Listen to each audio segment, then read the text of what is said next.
Major League Baseball welcomes you to the following presentation of the Miami Marlins.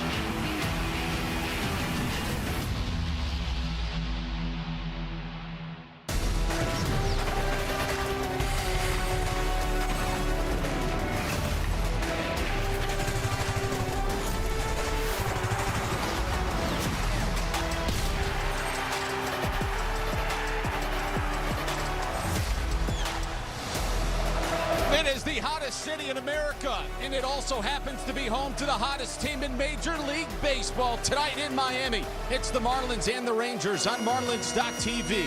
Powered by Werner, Hoffman, Greg, and Garcia. And tonight in Little Havana, it is a Tartan Army takeover. The Scottish folks are in town, and they are ready to take in the Marlins and the Rangers here at Lone Depot Park tonight. We are rocking, we are rolling, we are ready to go. There's a playoff buzz and energy. They've been chanting and cheering for so long. We are ready to go here tonight. Hey everybody, good to be back with you. Alongside my partner, Tommy Hutton, I'm Kyle Seeloff. You can't help but smile. This is amazing. This is incredible. It is, and I think the Marlins will certainly feed off this. We're feeding off this because the Marlins have Mo on their side. Not Mo Vaughn. They've got momentum the way they've been playing. So you know what? Keep the mojo going. Oh, God. We'll see if they can tonight. It's so loud in here. It's so darn hard to hear. Let's take a look at the month of June for the Marlins. We just keep on tacking onto this video because that's all they do is win. They win because they've used, and I've always wanted to use this word, a plethora of players. So many have contributed with the long ball, with key base hits. The bullpen has allowed the fewest inherited runners to score in baseball. The bullpen has contributed. It's been a full 26-man effort. We have talked about it so much, and you're right. It has been a full-blown 26-man effort. It's somebody new every night. There's a new hero every night. Maybe the hero tonight is Tyler Phillips. You know, he's got to bounce back from that last outing in Philadelphia.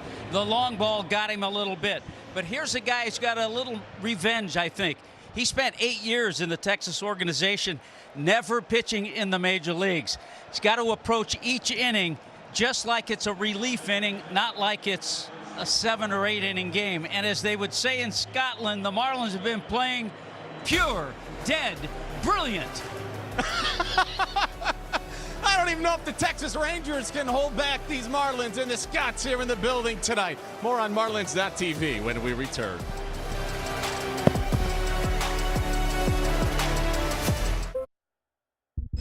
Complementary baseball. I think we're scoring runs early, scoring runs late, which is always good. You know, trying to make things easier on our pitchers, and our pitchers are throwing the ball well. But June is a sign of things to come for us. You know our goals that we have to fulfill, and looking forward to do that. Our pitching group approaches is that it's more we need to attack him. Home. A bigger picture over the course of a season, you know, you need to play well at home. Following every game, so it's been really cool to see things clicking and see where we're at as a team is pretty special.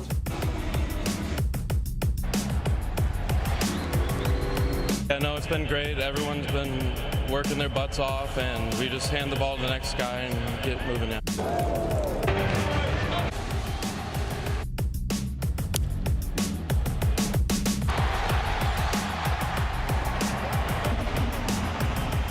The hottest team in America set to play ball again here at Lone Depot Park tonight. The Marlins and the Rangers. Game 1 in Miami is next.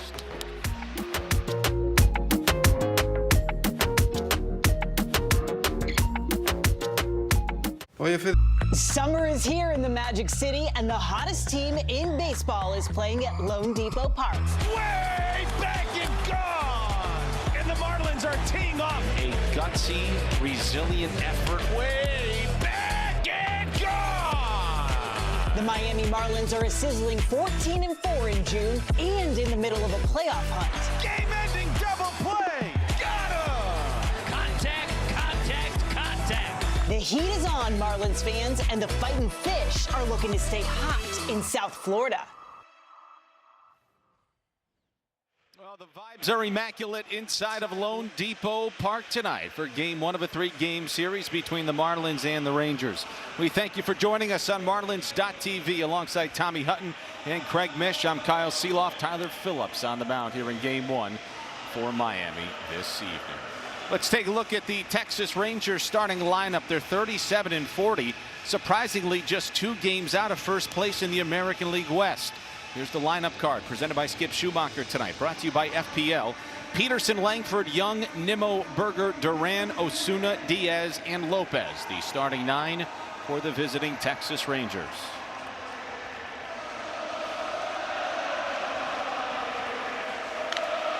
Just a good look at Tyler Phillips. Let's see what kind of energy this crowd will give him this evening. Well, if this crowd doesn't give him energy, he's got a few things missing. And I know Tyler Phillips, the way he is, he's going to feed off this. Trust me. He's got a few screws loose, but you know he loves this. Look at his face. Look at the emotion. Look at the expression. Ready to go here at Lone Depot Park tonight. Sit back and relax. Hang out with us. Enjoy the ride. Jock Peterson, the longtime big leaguer, leads things off. And the first offering, a sweeper and a called strike. I loved what Clayton McCullough said about Tyler Phillips before the game, talking about him pitching. He wants him to go after each inning just as one inning and not think big picture, not try to go 6-7 innings. Pitch like your reliever, but try to go 4 or 5 innings.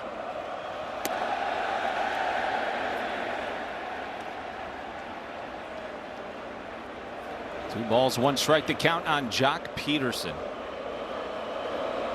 Look at these folks. 2-1. And there for a strike. You hear a palpable roar every time a pitch is delivered as well. And little do many of these folks know they are watching the best team in Major League Baseball here in June as Peterson hits a curveball foul. It's been a heck of a month so far for the Marlins. Best record in June, 14-4. They've won 4 in a row and 8 in a row here at Lone Depot Park. 2-2. Bounce foul. We'll do it again. Peterson, the veteran, given a battle. He's in a bit of a slump right now, though. 0 for his last 18 after swinging the bat pretty well prior to that. Peterson, Langford, and Young for the Rangers here in the first. Chopper hit left side. Here comes Javi. He's got it. Off balance throw to first in time. 1 away.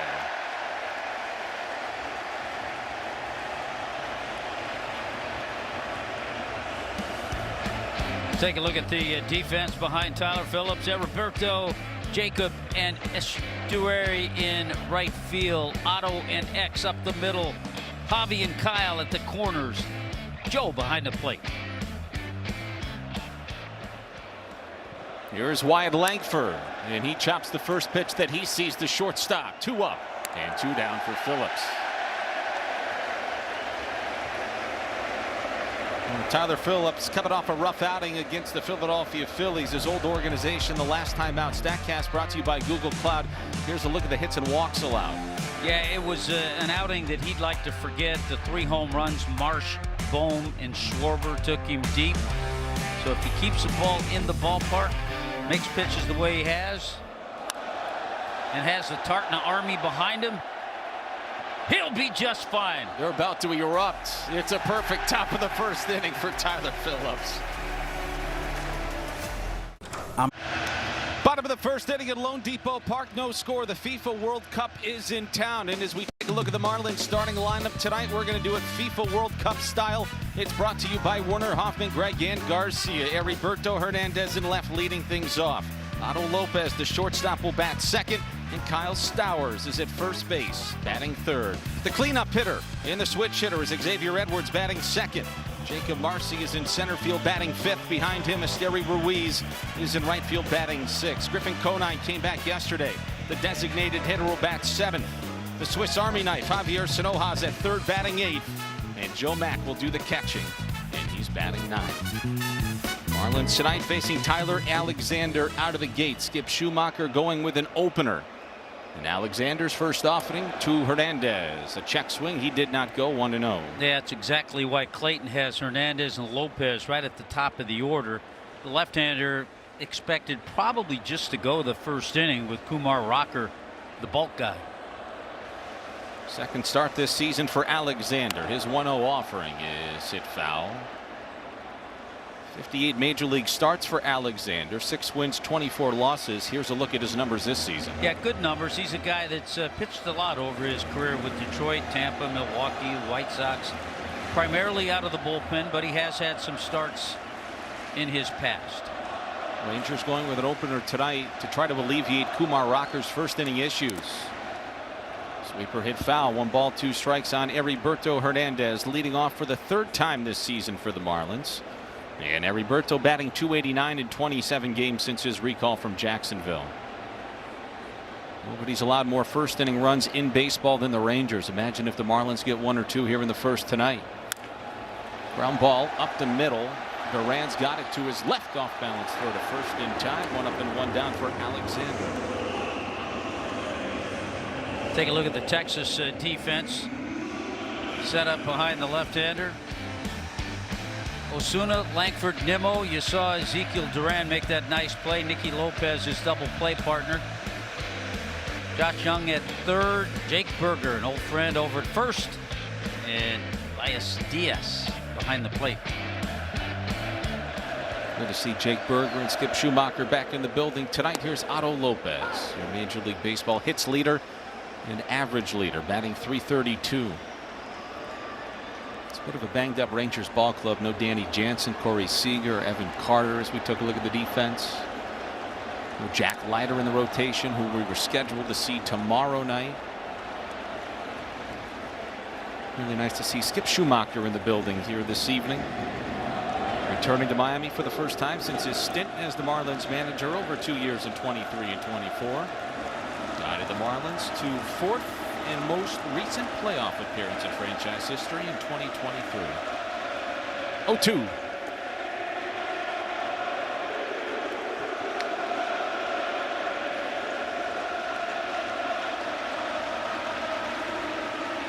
It's got a bit of a World Baseball Classic vibe and atmosphere to it tonight. A little bit of a playoff atmosphere. They were rowdy hours in advance of first pitch as Lopez waves and misses at a cutter. First strikeout of the ball game for Alexander. Tyler Alexander will feature a lot of changeups, cutters, and sinkers, but he actually is a guy that has reverse splits. He has a better record and numbers against right-handed hitters than left-handed hitters. And here is Kyle Stowers. He's got 4 homers in his last 10 games. He takes upstairs for ball 1. I got to ask you, Hut. Marlins playing their 79th game of the season. It's Monday, June 22nd. These seasons get long. The dog days of summer are on us. How much will these guys feed off the energy in the building here tonight? It's fun to have the energy, because you're not used to it. You feed off of it as a player. And I think the Marlins have been feeding off it, the nice crowds we saw this weekend against San Francisco.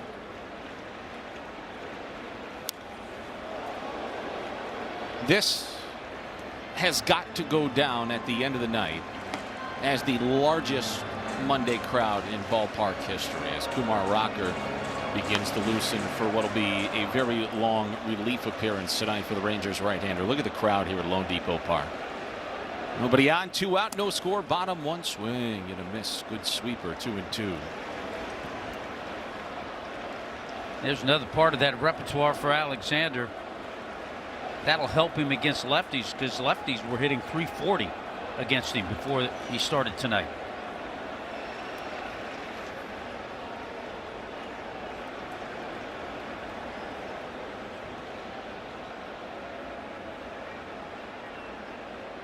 Two and 2 on Stowers. Ball 3.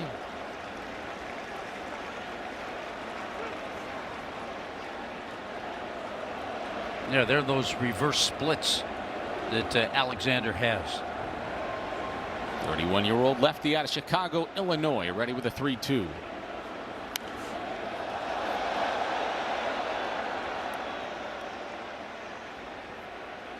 Xavier Edwards on deck for the Marlins here in the last of the first. Game one of a 3-game series between the Marlins and the Rangers. Miami 40-38 on the year and a half game out of a wild card spot. Fly ball in the air, left center field. That'll stay in the ballpark for Osuna. And a perfect bottom of the first for Alexander.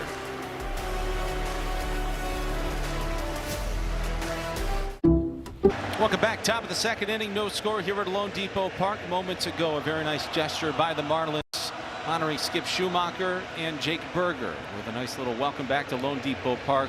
Both so integral to the Marlins' success into that playoff run for the first time in a full season in 20 years in 2023. Jake Berger was a huge part of it when they acquired him and Josh Bell at the deadline.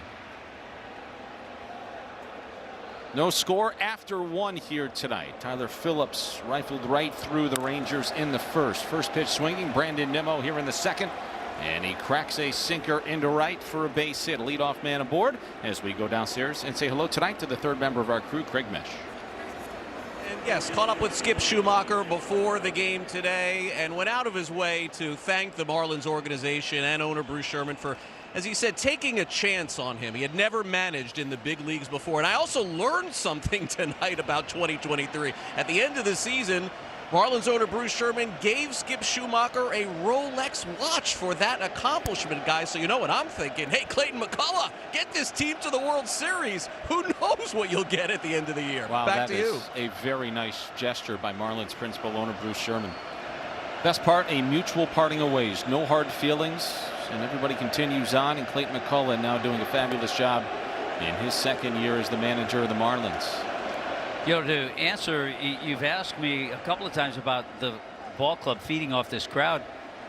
The Texas ball club could do as well because it's kind of a impartial, and they get the vibe, they get the feel. So you have to be careful of that too. I will say the leadoff knock by Nimmo much more subdued when that ball rolled through the right side. Some very impartial. I think others, Hut, that were marching down Calle Ocho understand the assignment here tonight. Well, that's true, yeah. This is a Rangers ball club that's lost 4 of 6, 6 of 9, 7 of 12, and 8 of 14. They have been remarkably consistent, though, over their last 40 to 50 games. 20-20 in their last 40 is a 1-2 to Berger as a splitter that struck him out. First strikeout of the ball game for Phillips. A big first out here in the second. Boy, a split, such a good pitch for Tyler Phillips. Coming into the game, hitters hitting 130 off his splitter, and that was a nasty one. Jake Berger thinking, what on earth was that? I'd seen him before. I was 2 for 2 against him, but that was a new wrinkle. Here is Ezekiel Duran now with 1 out. Strike 1 on the inside corner on Duran. Fifth-year big leaguer, originally signed by the Yankees. Key prospect traded to the Rangers in July of 21 as part of the package for Joey Gallo. Now, he's a good guy to have around when you have Seager on the injured list. So that's who the Marlins will see next inning. Kumar Rocker. See a lot of sliders from him. He's heating up out there in the bullpen. Phillips with a 1-1. Chop foul. 1 ball, 2 strikes. Don't miss a moment this season with Marlins.tv, brought to you by Warner, Hoffman, Greg, and Garcia. Stream the entire season within Marlins territory. Watch games at home or on the go. Stay connected all year long. Subject to national exclusivities. Visit Marlins.tv for details and start streaming today. If I understand, the cones are a sign of respect. Did I read that correctly? What a lively crowd, an energetic bunch here at Lone Depot Park tonight for game 1 of this series.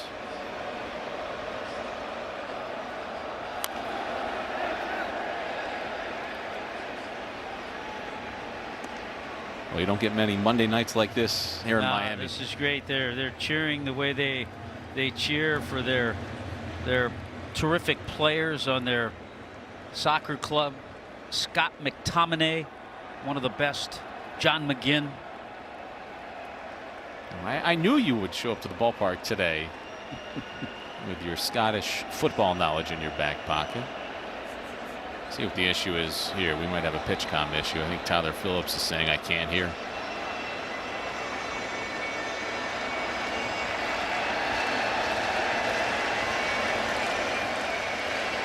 Corey Blazer, the crew chief, and the home plate umpire walking out to chat with Phillips. Think about it now. This would be a tough explanation to a Scottish fan here at the ballpark as they're trying to learn the game of baseball a little bit. You know, what's going on? Well, you'd have to explain the whole PitchCom thing. And then they would say, well, why doesn't the catcher just put down fingers? While we have a moment, let's get you a quick word from FPL. Our teams are working every day because reliability isn't an option, it's a commitment. FPL, working for you every single day. Trying to explain that situation may have required another beer, huh? Phillips comes home with a 1-2, and that's lofted into left. Here comes Hernandez into a slide, and he made the catch. That'll bring him to their feet, 2 away. We have seen Roberto Hernandez make a number of catches just like that.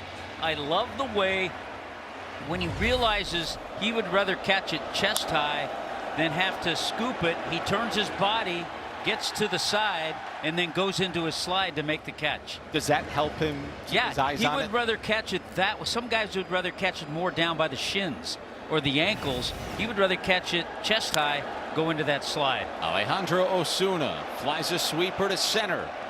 And Tyler Phillips works around the leadoff single here in the second.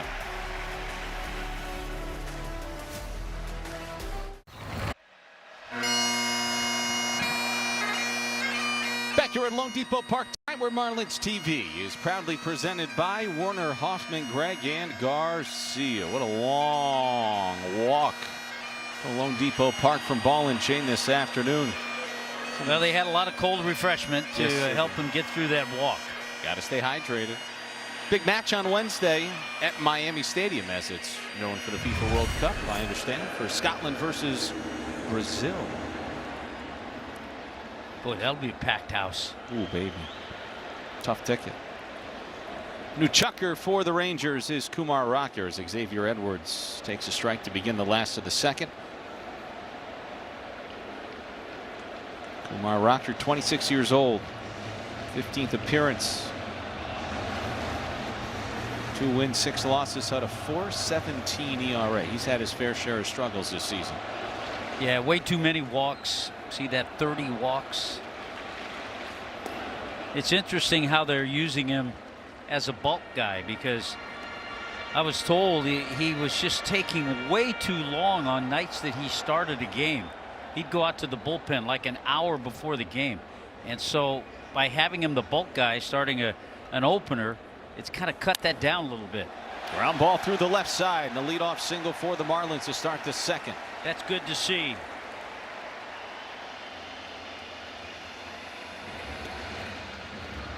What's a scouting report have for us on Kumar Rocker? Power slider. He had that 19 strikeout no-hitter against Duke in a super regional, and he was a first-round pick of the Mets, but because of physical reasons they backed out. There's Jacob Marcy. When he was taken by the Mets in 2021, you mentioned first round. Yeah, he went 10th overall. He, I think, from what I read, was offered $6 million before that became void when he didn't pass the physical. And he had to sit out a year. And the Rangers took him 3rd overall in 2022.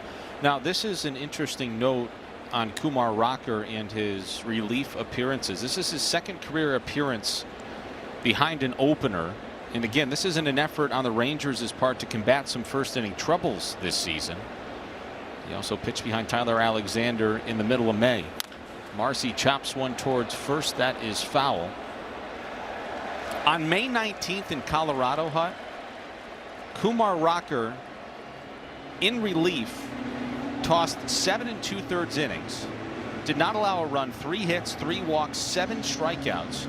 It was the longest scoreless relief appearance in the history of Coors Field, which of course began back in 1995. I think at that time they thought, hey, it's a pretty good idea. Maybe we should do this more often. Last time the Rangers had an opener, it was the longest scoreless relief outing by a major league pitcher since Melito Perez on June 15th of 1991 for the White Sox against the Kansas City Royals. Rocker enters here in the second. He is immediately served up an opposite field single to Edwards. And he doesn't hold guys well at all. Edwards is not going, and Marcy went around on a slider for strike 3.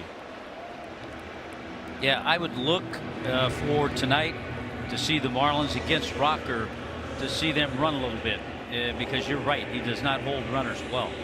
Take a look at the arsenal that Rocker features. We talked about that power slider. He'll throw that more than his sinker. He uses the sinker slider mainly. See some cutters, a few four-seamers and changeups. You see the batting average off that slider, just 178. Well, this is interesting here. Owen Casey is batting for Esteri Ruiz. Casey takes a slider for a strike.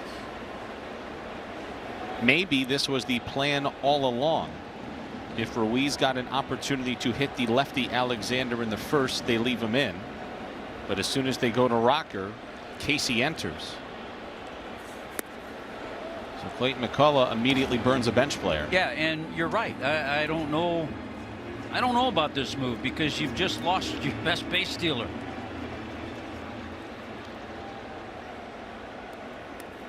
Sure, we'll find out more post game.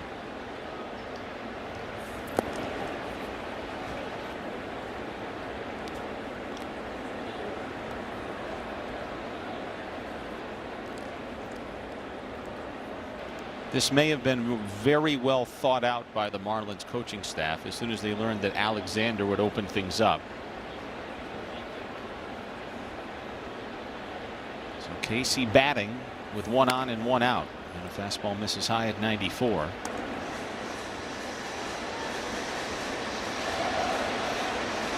Rocker, 26, grew up in Watkinsville, Georgia.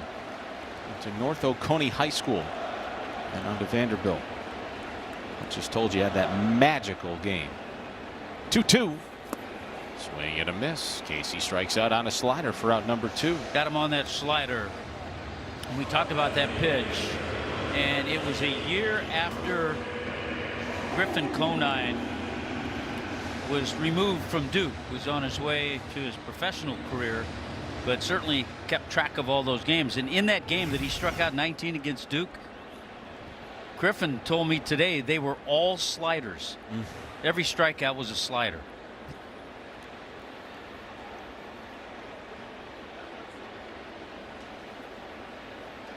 Speaking of Griff, here he is, huh? Conine came back yesterday after missing the last 65 games with a torn hamstring that required surgery. Actually, the surgery took place in Dallas, not too far from where the Rangers play ball in the Lone Star State. Conine took an 0 for 4 yesterday. Avi Sanoja on deck. Edwards at first, 2 outs, no score. And Conine takes ball 1. So if indeed opportunities for the Marlins present themselves on the base paths, Rocker, in now 32 career appearances, has allowed 22 stolen bases, and he's caught just 1 stealing while pitching. Edwards leaning, not going. Conine takes ball 2.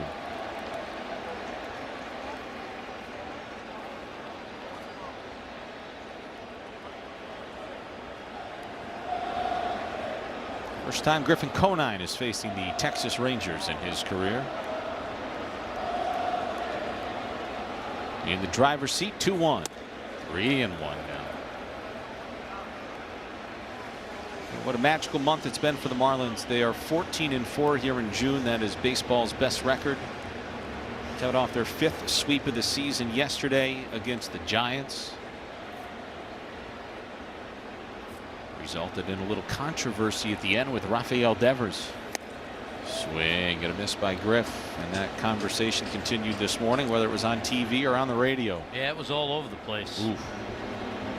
And you would love how the rookie manager, former college coach, is going to deal with that. I thought he handled it well post game. Giants are off at home today. Corey Blazer Needs the clock to reset. And here comes Skip Schumacher. And Skip is saying he was not in the box at the 8-second mark, and that should be a strike.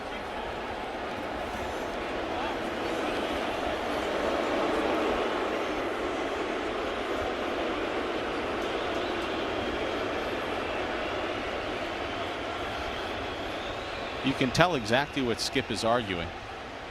That Griffin was not ready at the 8-second mark. He's not going to win that argument. No, he is not.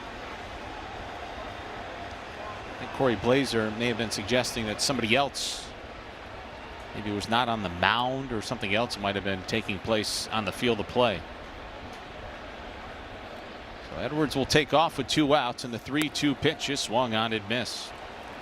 Kumar Rocker allows a single, then strikes out 3 here in the second. Welcome back. No Score Top 3. The scoreboard is brought to you by Werner Hoffman, Greg Garcia. The Tartan Army has taken over Lone Depot Park tonight. They are rowdy. They are ready to go. This is a great lively crowd here in South Florida this evening to take in game 1 of a 3-game series between the Marlins and the Rangers, as Elias Diaz, his first pitch swinging against Phillips here in the 3rd. Your new right fielder is Owen Casey. Again, Esteury Ruiz played 1 inning, did not face the lefty Alexander. Casey pinch hit for Ruiz to face Rocker, struck out in the last of the 2nd. So Casey takes over in right field.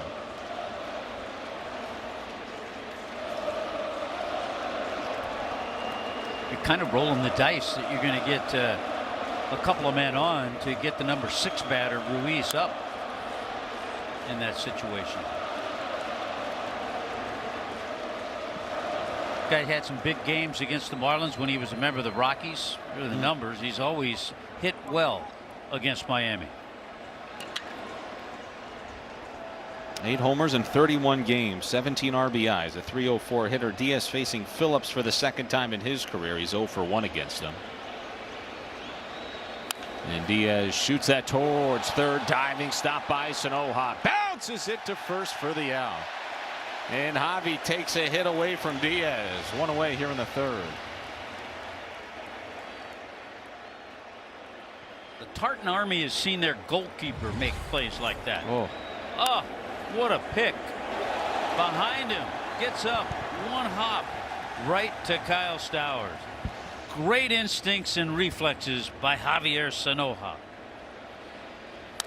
the utility man Gold Glover last year. Now Lopez bounces one to short, and a nice strong throw to 1st is in time. Tyler Phillips was nearly perfect the first time through the order. As I mentioned in the pregame, as we came on the air in our open, a plethora of things have allowed the Marlins to play the way they have. We probably haven't talked enough about the defense, and we've seen a good example of that right here. Sanoja robs Diaz, and Lopez takes care of Lopez. Time now to take a look at our Range Rover Engineered to Win here tonight. Lowest home ERA in baseball this season belongs to Tyler Phillips, and that was a good group of individuals right there. Christopher Sanchez on the list, Davis Martin, Chris Sale of the Braves, Kyle Harrison of the Brewers, who was a part of the Rafi Devers trade last year, and the Red Sox cut ties with him in a trade this offseason. Working out pretty well from Milwaukee.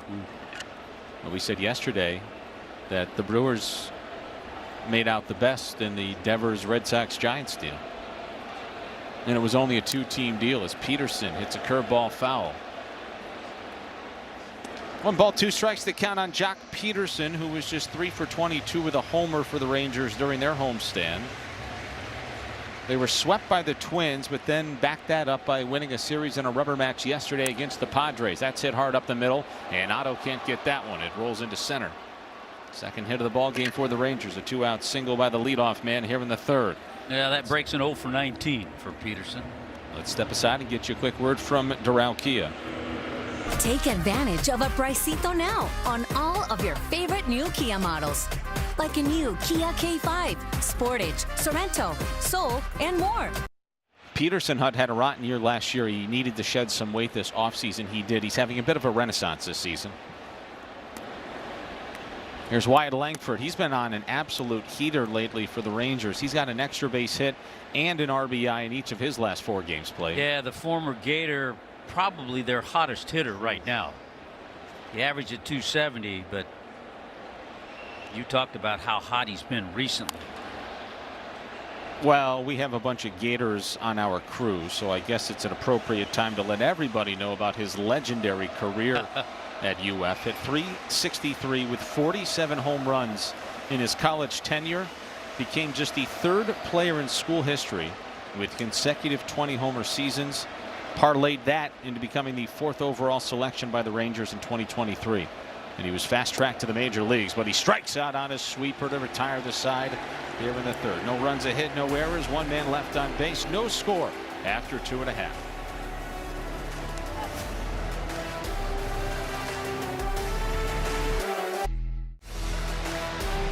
Marlins baseball is presented by Werner, Hoffman, Gregg, and Garcia, the official law firm of the Miami Marlins, by FPL, and by UHealth, pushing medicine forward. Overcast on a Monday night here in Miami.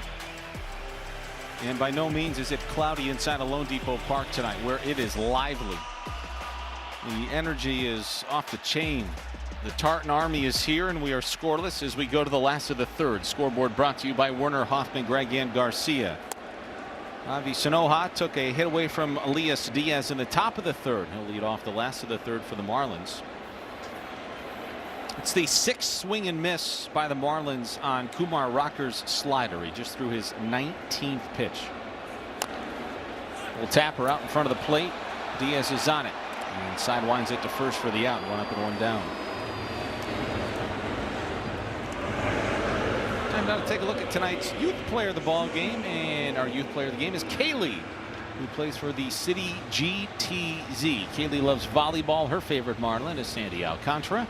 And when Kaylee grows up, she wants to be a nurse. So good for Kaylee. Yeah, good for Kaylee. She can lock in tomorrow night. Sandy Alcantara on the mound.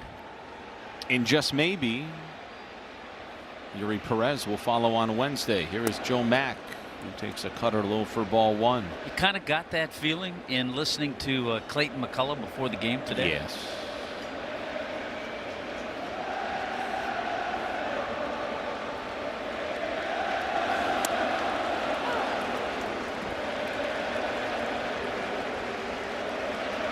Kumar Rocker, a big man out there, 6'5", 245. 1-1.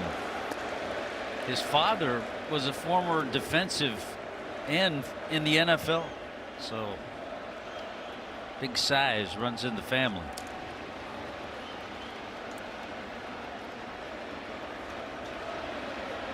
It's Big Boy who fires a 2-1. There were concerning medical results from his physical when the Mets drafted him, and ultimately the 2 parties could not come to a deal. And you're right, Hut. They originally agreed to a $6 million signing bonus, but the deal fell apart right before the signing deadline due to some medical concerns. There were issues to his pitching elbow. Mets were worried about his long-term health. And because of the medical red flags, the Mets opted against making a formal offer to Rocker to sign him at the agreed upon price. They actually tried to sign him to a lesser deal. His camp said no. And Joe Mack strikes out on a slider. 4th strikeout for Rocker, all on the slider. 2 away here in the 3rd. Make sure you sign up for Marlins.tv, because when you do so, you get exclusive content. You can go on the road with Kelly Sacco. You can talk with Jeremy Taché. And you can also do a deep dive with Jack McMullen. The Cookie Cab episode with Kelly, the Georgia Aquarium with Otto Lopez. Jeremy's had some terrific conversations, and Jack McMullen, who does a sensational job as the radio voice of the Miami Marlins, takes a deep dive with some of the coaches. It's some very good content, so make sure you sign up. Saw Jeremy earlier in his kilt. Yes. Saw that.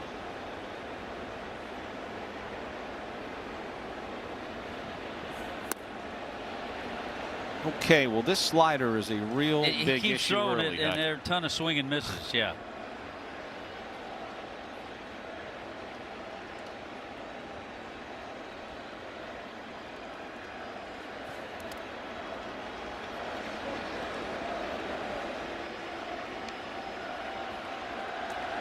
Well, it's by far his best pitch.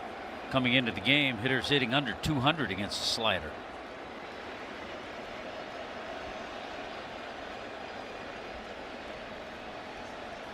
One ball, two strikes. The count on Heriberto Hernandez, serving as the leadoff man for Clayton McCullough tonight. And he lays off a slider.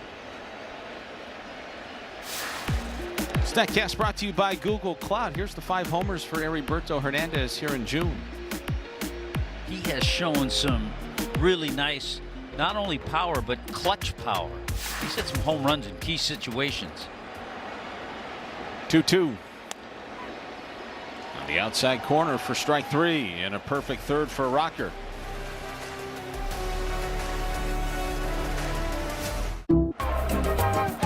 Esta transmisión de los Marlins está disponible en español.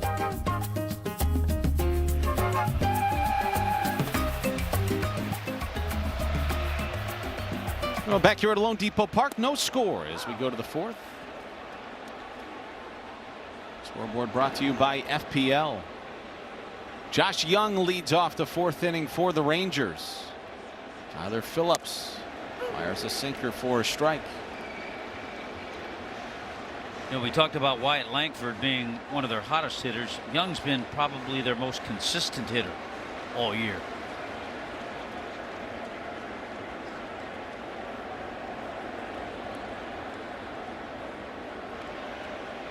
Nothing in 2, and the pitch is hit in the air behind first in foul territory as Stowers. He's got it. One away as we go back downstairs to Craig. Hey, Kyle, you know, one of the things that people ask is when a team is this hot like the Marlins are in June is what has made them go. And in our Toyota Trends, we take a look at the pitching for the Marlins in June. They're #1 overall in earned run average, 2nd in whip.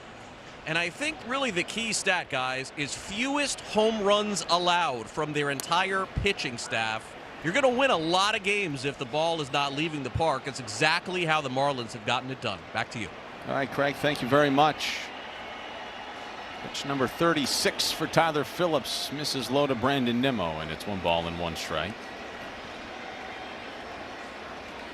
Boy, the Marlins have seen this guy over the years. Close to 120 games as a Met.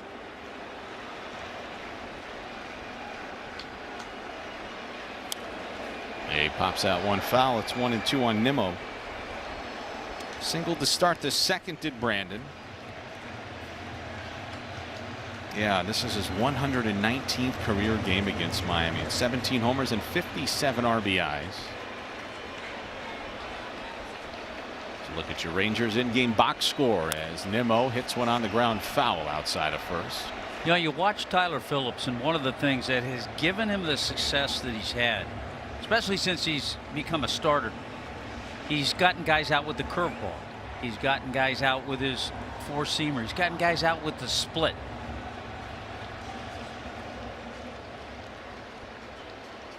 So look at his arsenal here tonight as the 1-2 is hit up the middle, and another base hit for Nimmo. He's 2 for 2. He takes a big turnaround first. He'll be content with a 1-out base knock.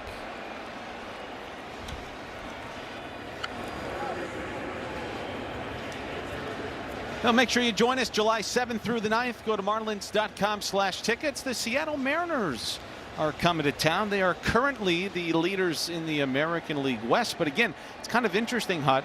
The Rangers are a few games under 500, but they're only 2 games back of the Mariners in the American League West for the division lead. You know, when you have a record like that, it makes it really interesting come trade deadline. What do you do? I know. You're close, but you're under 500. What do you do? There's a look at those American League West standings. See, the Marlins would be in first place in the West. Oh gosh, they'd be running away. They'd have it wrapped up. That is scalded to third, caught by Sanoha. He tried to double up Nimmo at first. Boy, Berger hit that thing a ton.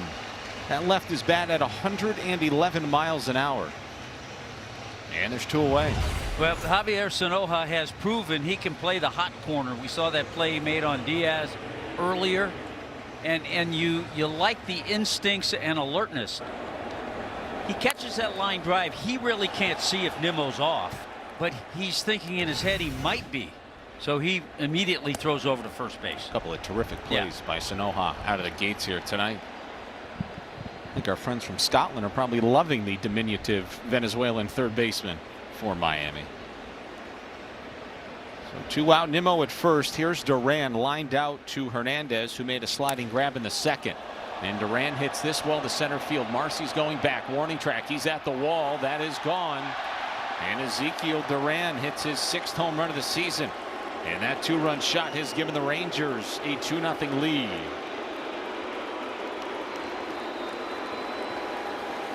Boy, it really wasn't even a bad pitch either. Talk about a guy filling in for Corey Seager.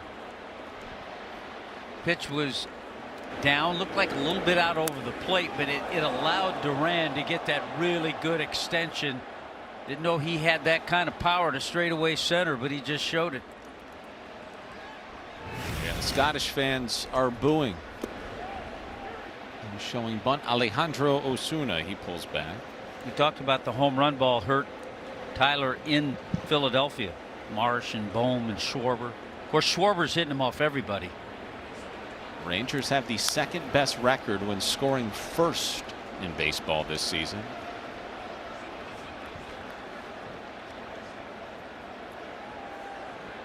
Second career homer for Duran against Miami. Gets a big hug from Jake Berger. So 2-0 Texas, still in the early goings here at Lone Depot Park tonight. And time was asked for at the last moment. A beach ball was loose in right field. Oh, and Griff tried to get it back into the stands, and it fell.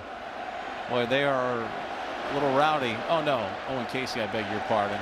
Then he spiked it up into the 6th row. Be careful now. You know where that beach ball is about to end back up. And it's back onto the warning track. And now it's going to have to get popped. Don't ruin their night, Owen.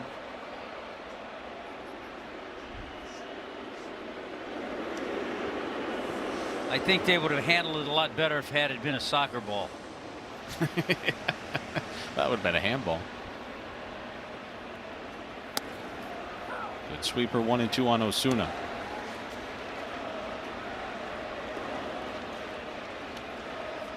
Alejandro Osuna in his 2nd major league season. Comes from a very prominent Mexican baseball family as he double hit that splitter. He is the younger brother of former All-Star closer Roberto Osuna, remember, who found himself in trouble in the latter stages of his career.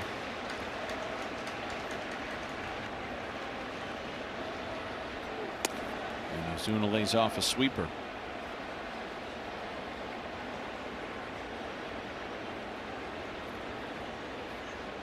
Phillips 48 pitches deep into his outing tonight. Nobody on, 2 out. A 2-run homer by the Rangers has given him a 2-0 lead. And Osuna would like to challenge this curveball. I think in the back of his mind, Tyler Phillips knows it wasn't a strike. So he's kind of hanging out there. I think it was off the plate. ABS powered by T-Mobile, and it missed by a whisker. It probably missed by less than Osuna originally thought. So instead of an inning-ending strikeout, the count is now full. But Phillips has bounced back after a rough last outing against the Phillies. And that's ball 4. So a strikeout turns into a walk, and the Rangers have a 2-out base runner with Elias Diaz coming to the plate. Well, just the first walk for Tyler. Tried to come back with that curveball, missed inside.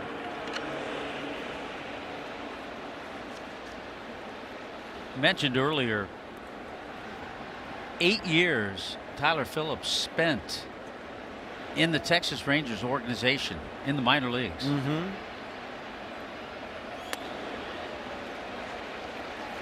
Good sweeper there, 0-1 on Diaz. And he was highly thought of. And most of that time as a starter. Yeah, he was highly thought of. He had some very good moments.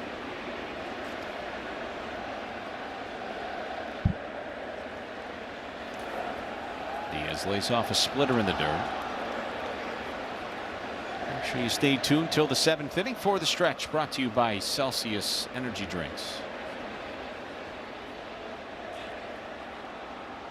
Phillies claimed Phillips off waivers in July of 2021 from Texas. Runner goes, and that is banged into center field for a base hit. Ozuna can motor. He heads to third. He's going to try to score. Here comes a throw to the plate by Edwards. In time! And Ozuna doesn't think so. Marcy played it into Edwards. Not sure Marcy thought that Ozuna would try to score from first. It was an aggressive send by Corey Ragsdale, the third base coach. And the Rangers want to take a look at this. Yeah, I'm not so sure, and I'm sure Ragsdale did send him, but I think Ozuna was thinking about that all along. If it stands, the putout will go 8-4-2. Yeah, it is a send, and I know Ozuna was thinking about it too.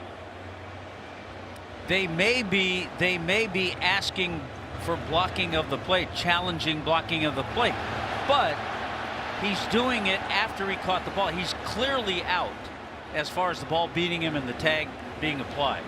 So I think their challenge is, was he blocking the plate?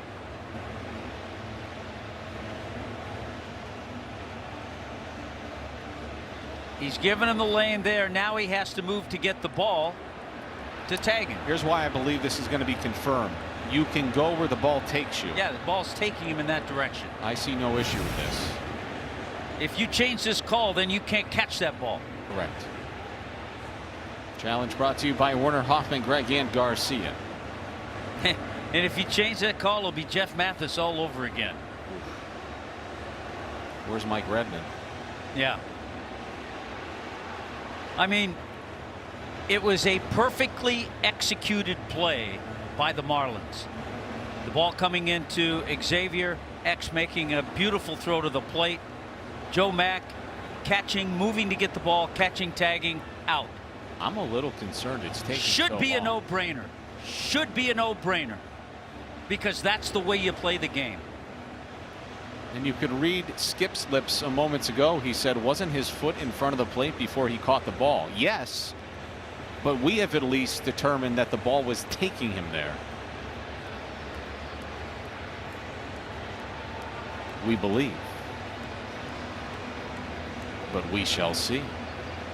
But a long look at this in New York. I have to admit, this is why I could never manage a major league game, because I would not ask for a challenge if I were a manager, in this case Skip Schumacher. Skip Schumacher played the game hard. He's just going by the rules, though. I understand that. Marlins are leaving the field. Here's the call. Review.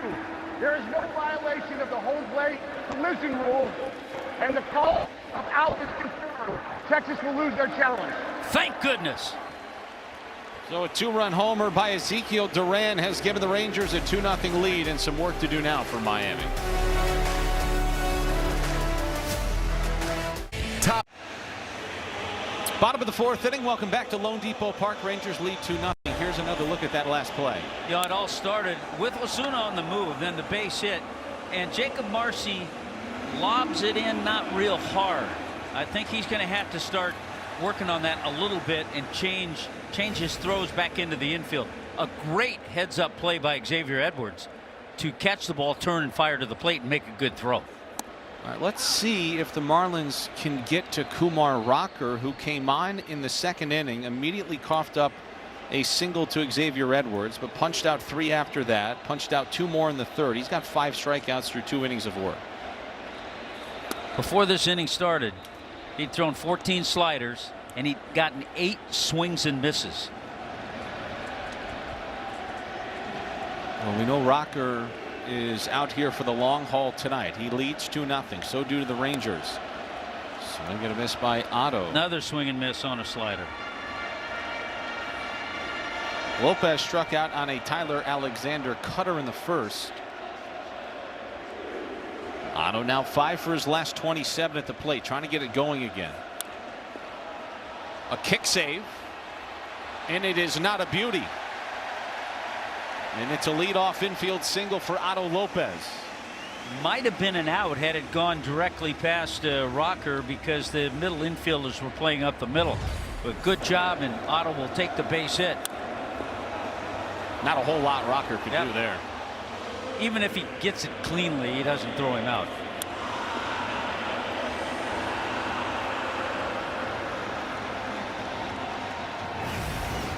Second time tonight the Marlins have had the leadoff man aboard.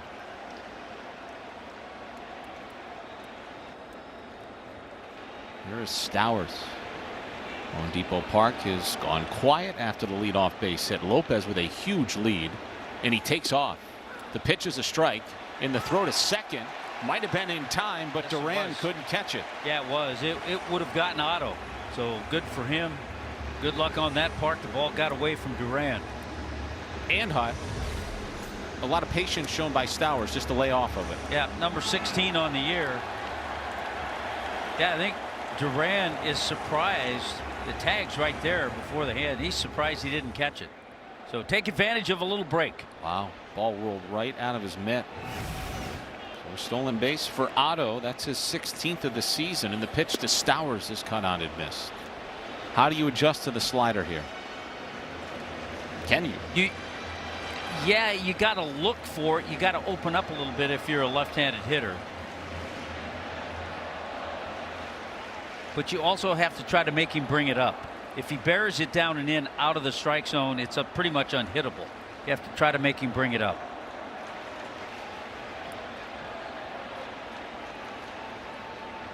Lopez engaged in conversation with Duran at second. Rocker ahead of Stowers 0-2. And then every once in a while he does that. Froze him with the four-seamer. Not sure this is going to be a good challenge by Stowers. I think he's about to be very surprised. ABS powered by T-Mobile. He thinks this is a ball. And it's a strike. It's the 6th strikeout already for Rocker.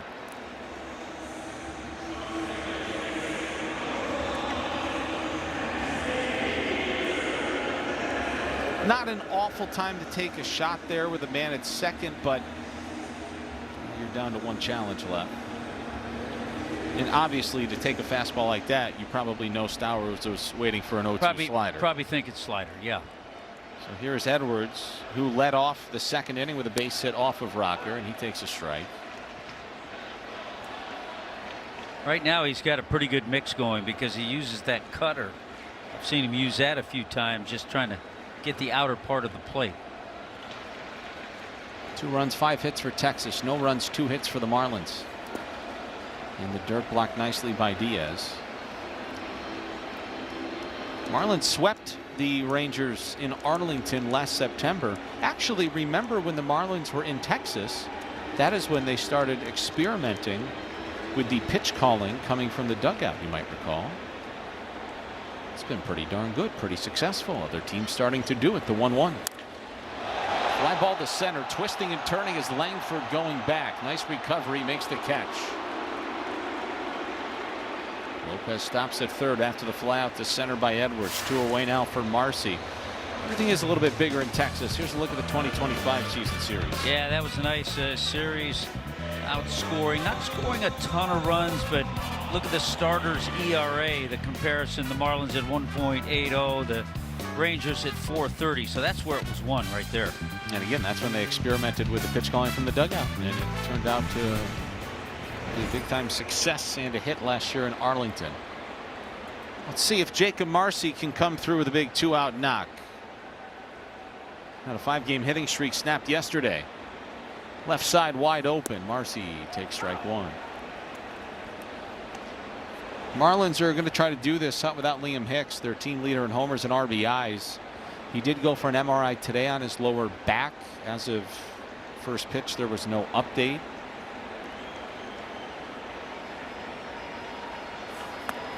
Nothing in 2. 2 sliders in a row. And this is where it's tough because we've seen him freeze hitters. We saw him freeze Kyle Stowers with a fastball. So you got to be ready for that. Just move the ball forward. Maybe something good will happen. 0-2. And the dirt. The Marlins, they haven't won 9 in a row at home since late 2006. That was when soon-to-be Rookie of the Year Hanley Ramirez and Dan Uggla got hot in front of Miguel Cabrera. Late August, early September. Marlins trying to make it 9 in a row here at home tonight. There's a pretty good trio of hitters right there. Uggla had those Popeye forearms on him. Hanley and Mickey weren't all that bad either.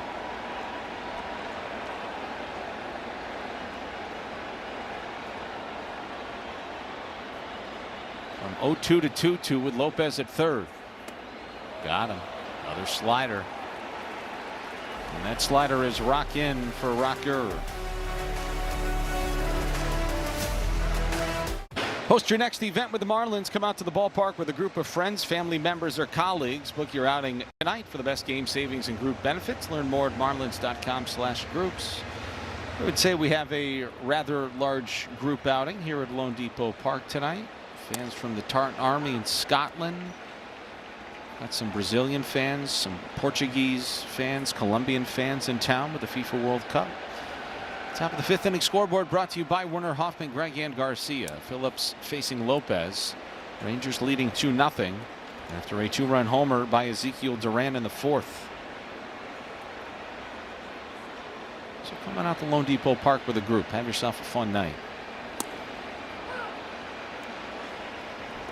You know, we talked about Tyler Phillips coming up in the Rangers organization. He was a 16th round draft pick out of high school in Pennsauken, New Jersey.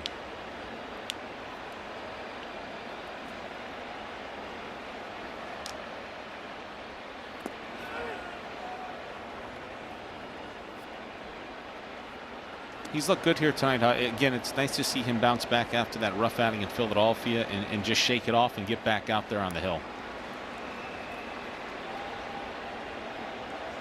And I think he's made up that way. I agree. Hit hard but right to Edwards at second. One away here in the 5th. You know, his best start was that start against Arizona. Went 5 innings, gave up just a couple of hits and no runs. I would imagine the Marlins bullpen is in decent shape tonight. No Fairbanks or Bender yesterday. We did see Fauché, Peterson, Bacher, and King against the Giants there in Game 3. But in that Giants series, bullpen had a lot of heavy lifting to do. 16 to 3rd innings, they allowed 3 runs. The Miami bullpen versus the Giants pitched to a 1.65 ERA. They threw nearly 250 pitches, did the bullpen, in 3 days. 15 separate relief appearances. That's a lot.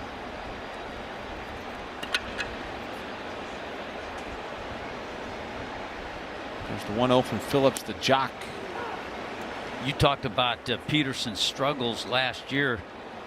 In April, he hit 108, no home runs, 1 RBI. This is last year. Overall, he hit 181 on the season. And that was the first year of a 2-year, $37 million contract. I think there's a mutual option for next year. Not sure that would get picked up the way things have gone. It's been a little bit better this year.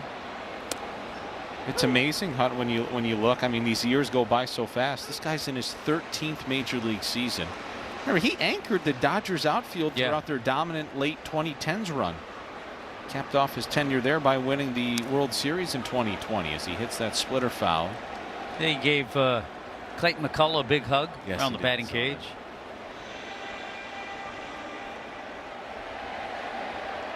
Here's Clayton. Boy, how proud is he of this ball club right now, man. I thought the one really interesting thing that he had to say after the game yesterday, he made sure to note how unselfish his 26-man roster has become. I asked him about it earlier. He expounded upon it. 3-2, got him with a sweeper. 3rd strikeout for Phillips. Yeah, that's a great point, because there are players that you think sometimes are going to be in there 4, 5, 6 days in a row because they've got some hits, and all of a sudden with matchups and the like, you'll have a guy not play in a game that you think he would be in the lineup. So everybody is being unselfish, because if you're not going to win. You know, it was interesting too when Clayton was talking about it. The thing that really impressed him the most about his ball club, Hut, was he said, look, these guys are young, and when you're young you want to produce, because numbers result in dollars. And that's the nature of the beast. It's the nature of this game. Langford pops that up. Phillips is on the run. Nobody's going to get there. So too was Mack. But I thought that was very interesting to hear him kind of expound upon that. Like, you would not fault any of these guys for trying to hit homers and trying to hit 30 homers, because that's going to result in better money down the road. But, you know, as much as you want to do well, you want the team to do well. And it's so much we before me right now. Well, and the other thing, apart that you mentioned it can be done with a young ball club. If Right. you have veterans who are used to doing this, being in so many games, it's much harder to do.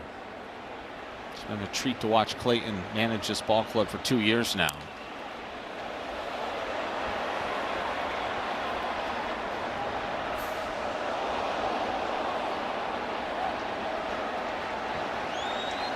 Well, Langford having a pretty good season.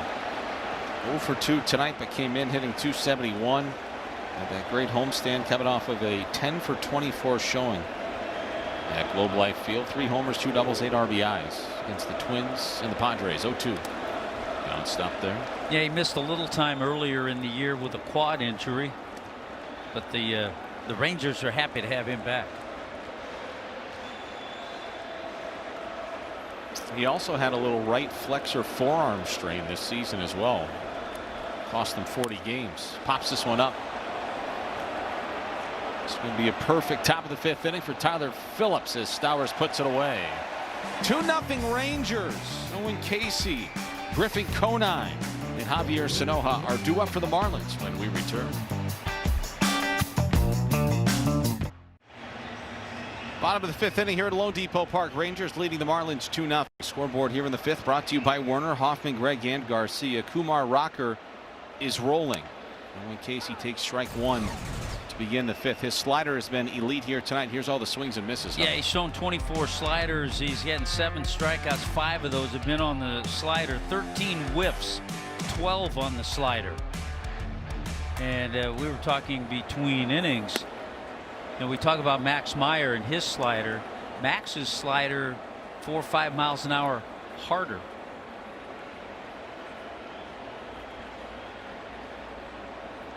They come in all different shapes and sizes. It's the 1-1. Swung on and missed. Another slider. Speaking of Max Meyer, here's our Good Greek Moving and Storage roster move of the day. Thoughts and prayers to Max Meyer and his family. He was placed on the bereavement list. In the meantime, Zach Bricksky has been recalled from AAA Jacksonville. We will wait and see. Max will take as much time as he needs, Hut. Yes. But he was not scheduled to start in this series. There was an off day Thursday. Very good chance we see him in St. Louis this weekend. But again, he can take all the time that he needs to be with his family. So thinking about Max. That slider misses low. I don't remember too many sliders the Marlins have laid off of here. Not too many. Most of the sliders have been out of the zone. Trying to give our friends from Scotland something to cheer about. Okay. Another slider for ball 3.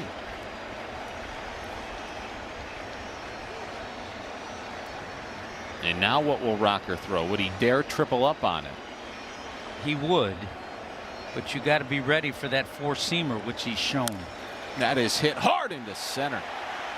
He was ready for a cutter, and for the 3rd time in 5 innings, the Marlins have the leadoff man on. Yeah, that was something a little harder, a little different look than the slider, and a good adjustment by Owen Casey.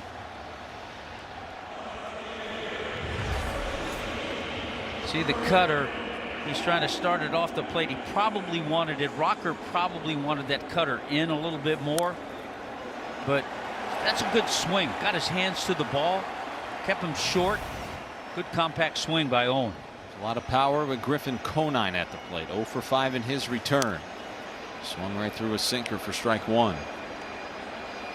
Good to see Griff back. It's going to take him a little bit to get going, but this is a very big power threat in the lineup. Conine coming into the night batting .231 this season, 2 homers, 4 RBIs. See if they can keep him healthy. This is a softly hit tapper back to the mound. Rocker sets his feet and fires a fastball to first for the out. It's actually very nicely done by Rocker, who, when we were talking to some of the Rangers broadcasters before the game, Hut, one of the big knocks on Rocker has been his ability to field his position. Yeah, they talked about that. They talked about lack of holding runners in stealing situations, but big guy got off the mound, picked and threw, and got the out. So that'll bring Javier Sanoja to the plate. Casey at second with one out. Corners pinch in. And that gets away from Diaz, and Casey will go to third on a wild pitch. Ball stays in play. It nearly took a walk into that Rangers dugout. Well, you live by the slider, you die by the slider. That slider, not a good one. Got away from Diaz, who got a little crossed up, but then that ball just hit way in the dirt ahead of him. Now that gets Casey over to third. Well, and you got the right guy at what the their plate. infield does. See if they come in or if they go back. Corners coming in. Yeah, they're going to play back. The middle guys are back. Runner in scoring position with one out for Javier Sanoja, and Rocker steps off the rubber. With runners in scoring position this season, Sanoja hitting .263 with 22 RBIs. But if there's anybody that's going to hit a really good slider that might be a bad pitch to swing on, it would probably be Javi. Because if he hits a slider that's a little bit out over the plate, he'll take it on the line into right field. There's activity in the Marlins bullpen. Anthony Bender loosening.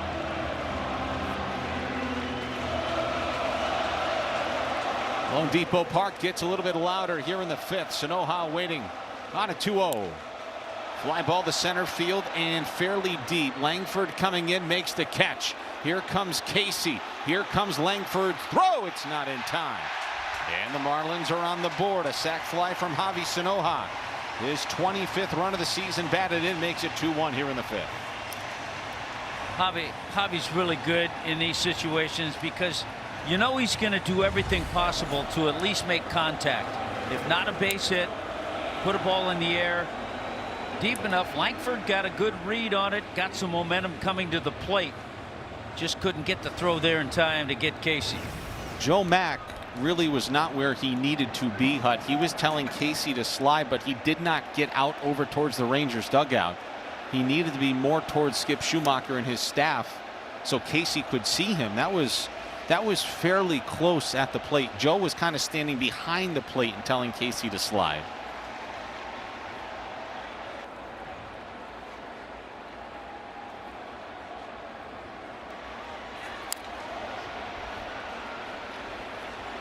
At least for me, Hut, look where Joe is. Well, yeah, he's got to be over more, and he's got to be more emphatic in making the call. He's got to be almost down on his knees if he wants him to slide. I thought it was okay. He had it beaten for a little bit.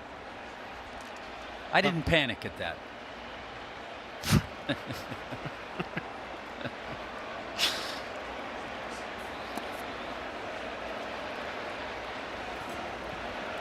Talked to Joe the other day. You know what he told me? I said, yeah, man, you look pretty good. He goes, you know what I want? I want a homer at home. He said, everything's on the road. I want to hit one here at home.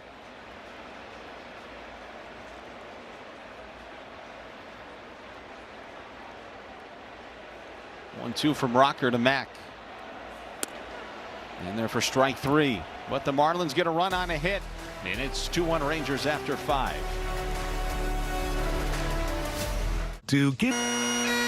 Marlins.tv is powered by Major League Baseball. A Tartan Army takeover here at Lone Depot Park tonight. They were about 45 deep out on the West Plaza before the game. Beers are cold, bagpipes are going.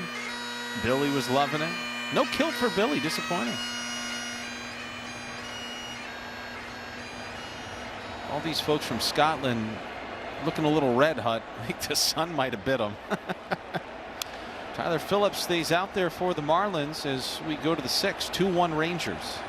Now we can get a little AC/DC going.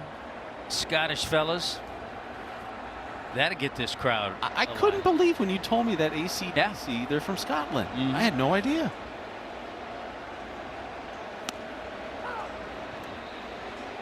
Just need Trevor Hoffman or somebody to run out of the bullpen in the 9th inning. Yeah, a little different genre. You have Annie Lennox. Ooh.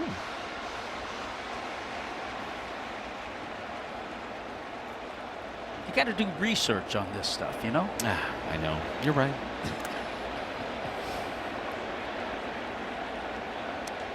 I'd love to go over. Be kind of nice. in retirement, Hut, you could go over. I'll pay for you to take a trip over. I'll pay for a round of 18 holes. How about that? Oh, yeah. Young strikes out on a Phillips splitter. It's Tyler's 4th strikeout of the ball game. Let's go back downstairs and check in with Craig. Thanks, Kyle. Time for now our Ocean Bank Making Waves. And I want folks to pay attention to this young man, Dylan Lewis, who homered again for Pensacola last night. Hit his 4th home run in his last 7 games. He has 16 home runs on the season. Of course, they acquired him in the trade with the New York Yankees. And Kyle, as we get closer and closer to that Futures game in Philadelphia, I wonder if joining Carson Milbrand, who will get invited, I wonder if Lewis will be invited as well. He's had a great start. Well, I think he deserves it. We could see him in Jacksonville, too, if he keeps putting up those numbers. And another one of his teammates, Cam Canarella, who was taken by the Marlins out of Clemson last year, just earned the Southern League Player of the Week. So things certainly trending upwards for the Pensacola Blue Wahoos. 0-2 to Brandon Nimmo misses. Keep a very close eye on Dylan Lewis, getting back to Craig's report for a moment. He's hitting a lot of homers. He does strike out a little too much, but he's 23 years old. At that age, you can sprout quickly. You can start to rifle through the minor leagues as Nimmo takes ball 2. Hey, he's a big guy. Yes. We saw him in spring training. Looks a little different. Yeah. Mm-hmm.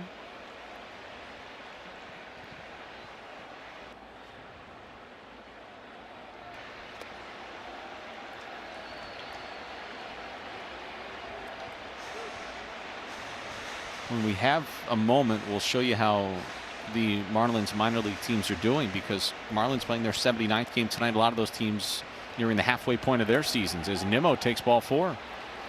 Boy, Tyler lost him. That's going to chap him because he was ahead of him 0-2, and Nimmo's on for the 3rd time tonight. Here's a look at the Marlins minor league system. Jacksonville doing a nice job. The reigning national champions. Pensacola is 3 games over. Beloit struggling a little bit, but they've got some interesting pieces there. And how about the Hammerheads? It's the youngest team in the system, but they're 37-29. That's always great to see. The young kids playing well. It keeps them involved. And I don't care what level you play. If your team wins and plays well, you're having a whole lot more fun. Totally agree.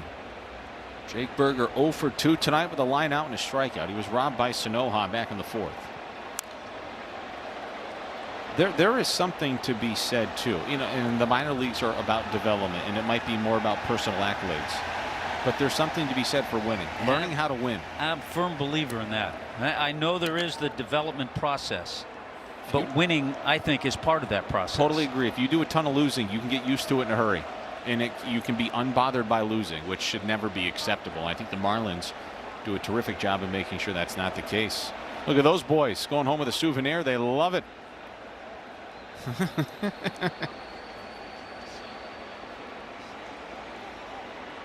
There goes Nimmo. 0-2 is a ball, and the throw to second base is not in time. Nimmo with his 3rd stolen base of the year. He's in scoring position for Berger. Yeah, it's a team that doesn't run that much. That's only the 36th stolen base for the Rangers all year. But he picked the right pitch. He got a good jump on a sweeper. 6th fewest stolen bases in the league for Texas. And a 1-2. Backhanded by Mack. 2-2.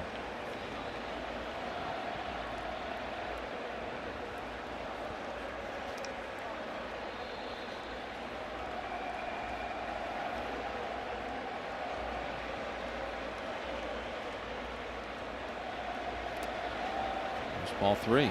Boy, it was 0-2 on Nimmo. Phillips lost him. It was 0-2 on Berger, and Phillips trying not to lose him. And with Cade Gibson loosening, you do have a right-handed hitter in Duran on deck, but he's already taken Phillips deep. It's probably nearing the end of his night. 3-2.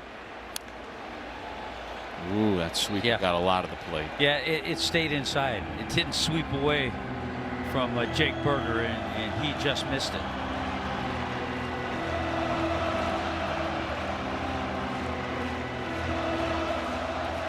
Marlins are 3-12 when down by a run after 5 innings last season. Let's see if that changes here tonight. 3-2. Inside ball 4. A pair of consecutive 0-2 counts results in a pair of 1-out walks. Make sure you join us for Top Gun Day on Sunday, July 12th at 1:40 when the Marlins take on the Guardians. A special ticket package includes an exclusive Top Gun cap. Get your tickets at marlins.com/topgun.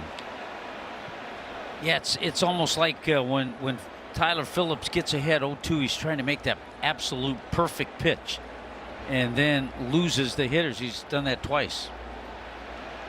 I forgot it was Bark at the Park night tonight. Thirsty boy.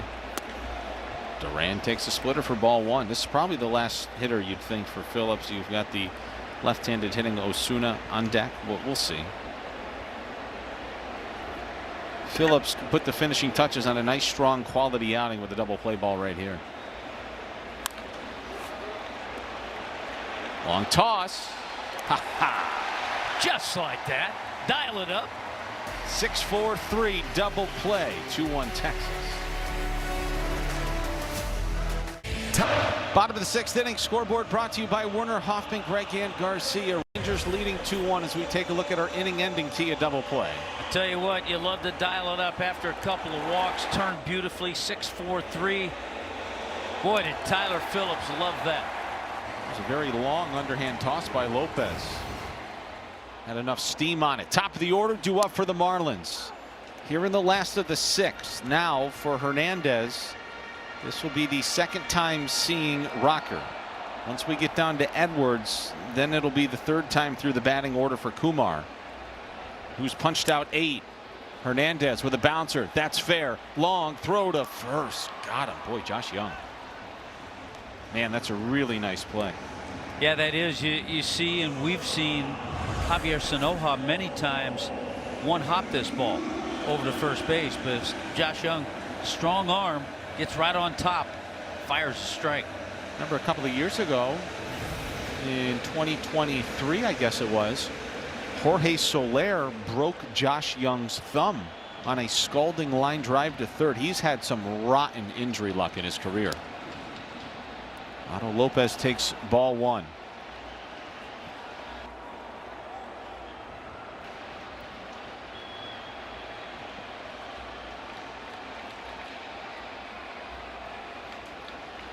Lopez singled off Rocker in the 4th.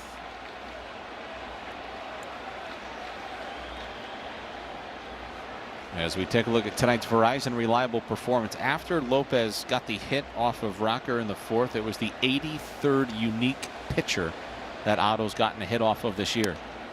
Swing and a miss. That's very impressive. We kind of had that quirky note that John Chimchuk, our statistician, had started to pass along over the weekend.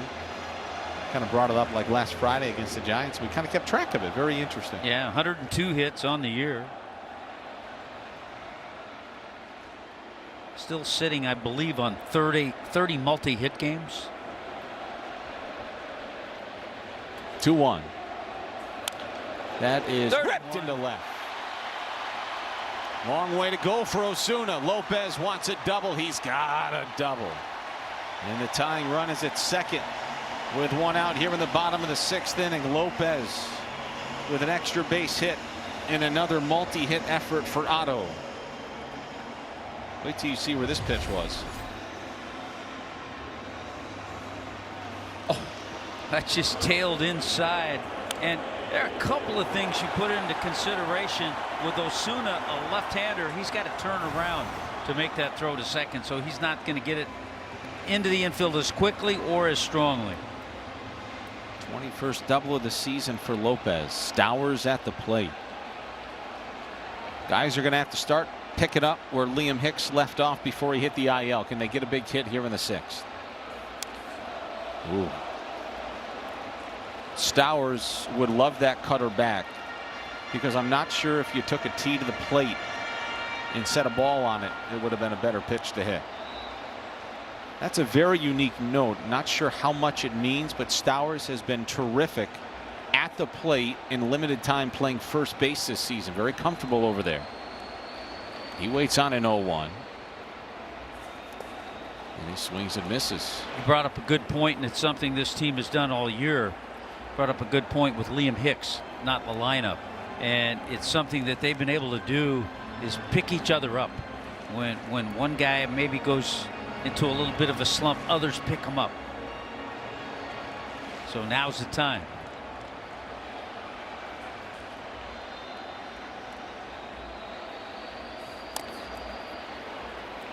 That's foul. Kyle Stowers has had a really nice month. He's got 4 homers in his last 10 games, but 5 here in the month of June. Yeah, how about 17 RBIs in the month of June? So those home runs have certainly helped that. All hit well. Look at that, 110, 110, 107. He struck out on an 0-2 fastball from Rocker that he challenged in the 4th. You think Rocker would go back with an 0-2 heater right here? No. Slider? Yeah. Stand by. 2-strike pitch. He went around. Boy. Strikeout number 9 for Rocker. Stowers couldn't lay off of it. Yeah, and it was that slider. I wanted to be brief because I just didn't want either of us to have too much blether tonight. That is Scottish for too much chatter. So let's hold down the blether. I like that.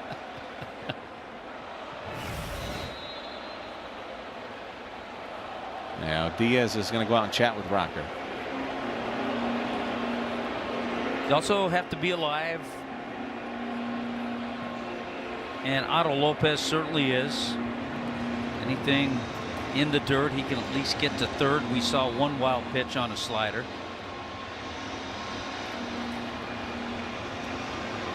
Game 2 is tomorrow on the air at 6:15. Sandy is on the hill.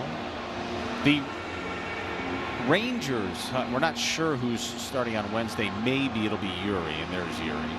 His pitch design supposedly went terrific today. Really well, yeah. Earlier. What I'm thinking about here, Rangers facing the Marlins for the first time this year. You can pour over copious amounts of notes and video. They're letting the Marlins linger here a little bit, and we know what the Marlins do late. They will be frisky and pesky, and they often have a knack for coming from behind. 70 pitches for Rocker. One of the best ways for X to take care of that slider is to stay back and hit one of those little line drives into left field.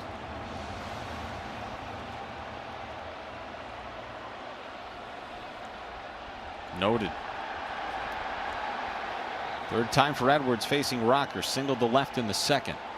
So Rocker has 9 strikeouts. The most strikeouts ever by a Rangers reliever is 10.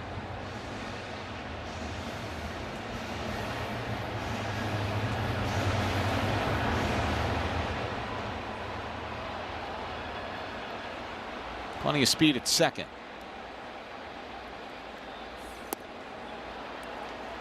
Good eye.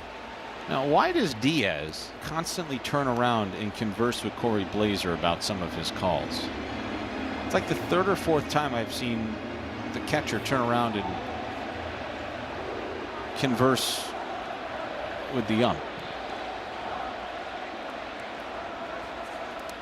That one gets away from Diaz.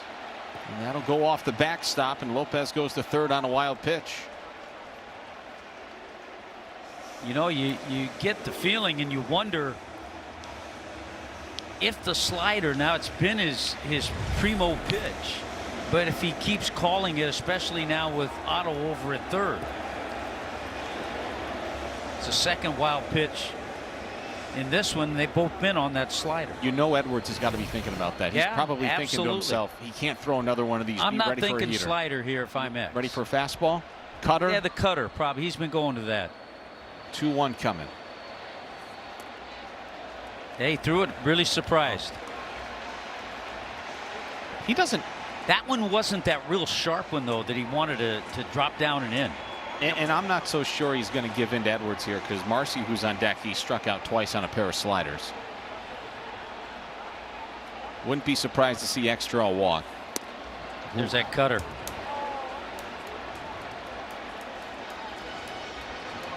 Now what is X thinking? What would you be thinking? Well, it's either going to be the cutter or slider. You just have to be ready. You have to be ready for the cutter, adjust to the slider? You want to make sure make sure it's up. If it starts down, you just got to take it because the slider's out of the zone. How about that? How about that? Tie game! X is on his way to second. Whoa, now it gets away from Ozuna. He's got it at the wall. Here comes X! The Marlins! Oh, they got him! Oh, man, it was close. It was bobbled by Ozuna in the corner. And the Marlins say play on. Oh, my goodness. They nearly just took the lead.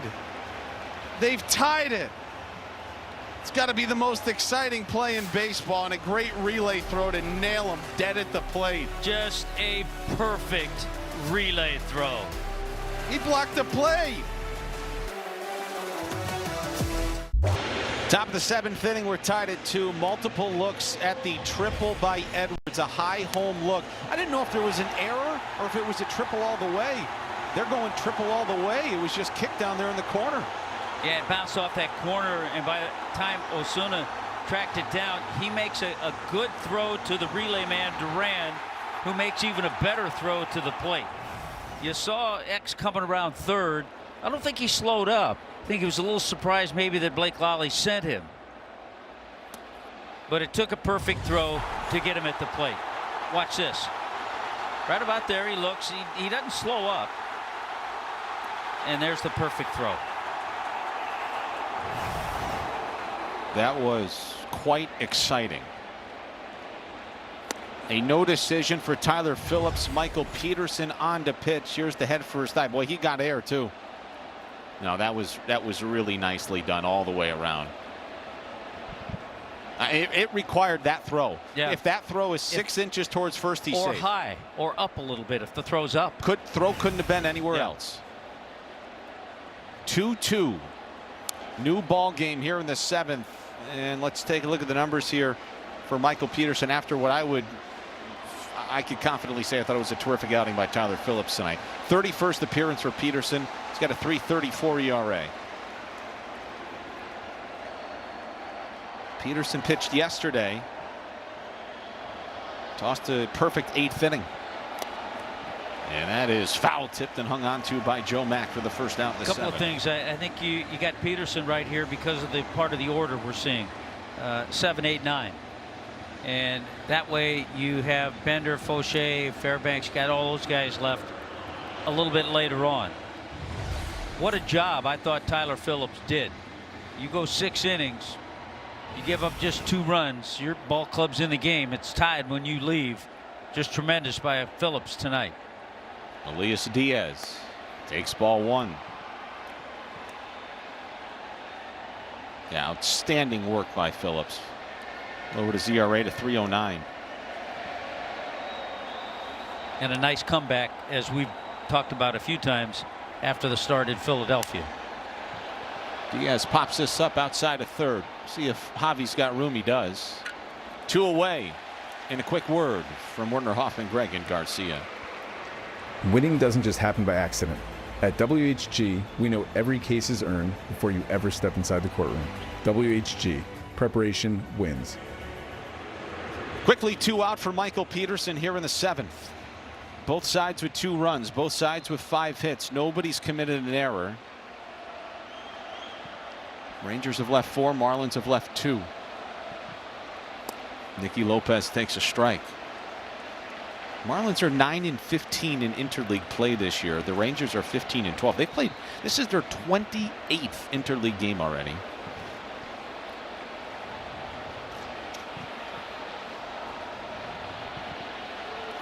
Swing and a miss. National League has a .551 win percentage against the American League this year. The seniors are beating up on the juniors. 0-2. The count on Nicky Lopez. Peterson on here in the 7th to face the bottom of the order. Kind of goes in waves, but I think many will tell you this year the National League's a better league than the American League. 0-2 coming. Up the middle and a base hit. That was cracked into center by Lopez, and that'll flip the lineup order over.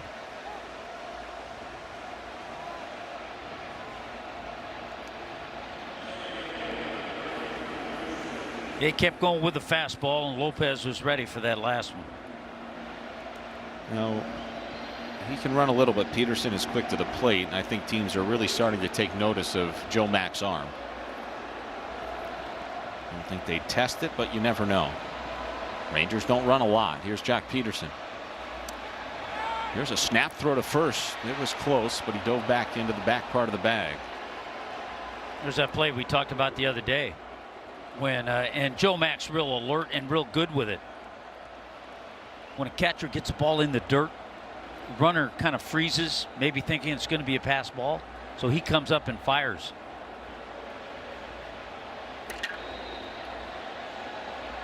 No balls and a strike to count on Peterson. 1 for 3. Nothing in 2. Filthy slider. It's back-to-back sliders for Peterson facing Peterson. So Lopez has grounded out to Lopez in this game, and now Peterson is facing Peterson.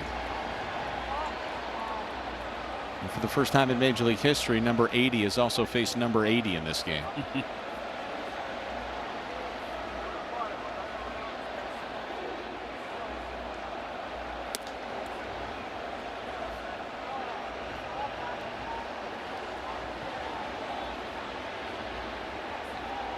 This place has not thinned out a whole lot.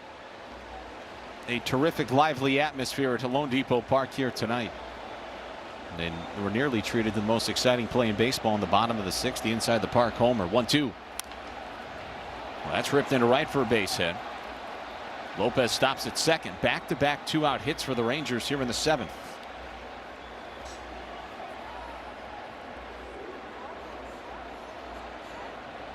Here comes Clayton McCullough. Yeah, you got the Rangers' hottest hitter coming up in Wyatt Langford too. And he's going to see one of the hottest pitchers in the league and maybe the best pitch in all of baseball, depending on who you ask. Anthony Bender and that sweeper are coming into the game when we return. Oh, Miami Marlins baseball is presented by Doral Kia, home of the Pricito, and by the Wells Fargo Active Cash Credit Card. Earn unlimited 2% cash rewards on purchases. Terms apply. Ocean Drive, usually very busy, but our friends from Scotland have invaded Lone Depot Park tonight. So too have the pups. We forget our friends from Scotland have upstaged our four-legged friends. I wonder if there are any Scottish Terriers in attendance. Oh, could be. Never thought I'd see so many kilts here at Lone Depot Park. Anthony Bender is on to face Wyatt Langford. The Marlins bullpen in these situations has been tremendous. They have the best percentage in the major leagues in preventing inherited runners in scoring.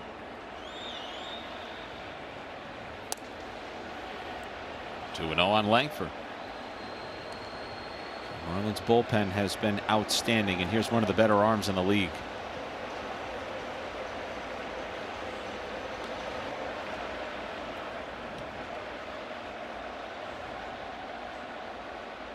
Two aboard, 2 out, the 2-0. This is high for ball 3. Josh Young is on deck.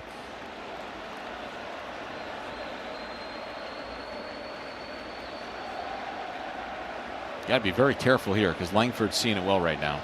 Yeah, and because of that, I guarantee he's swinging 3-0. Ball 4. Oof.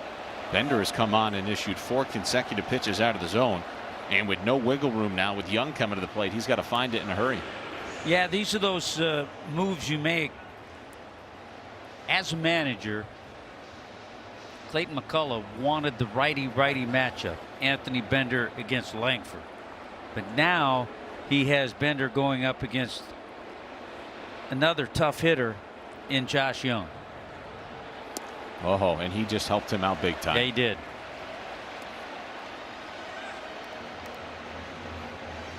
In his career with the bases loaded, Young just a very modest 195 hitter. He's 3 for 10 this season.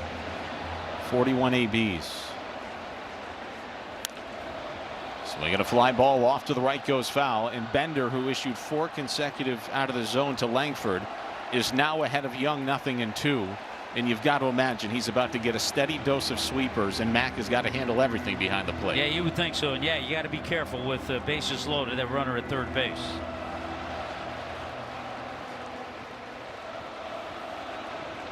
Got him! Come on, boys!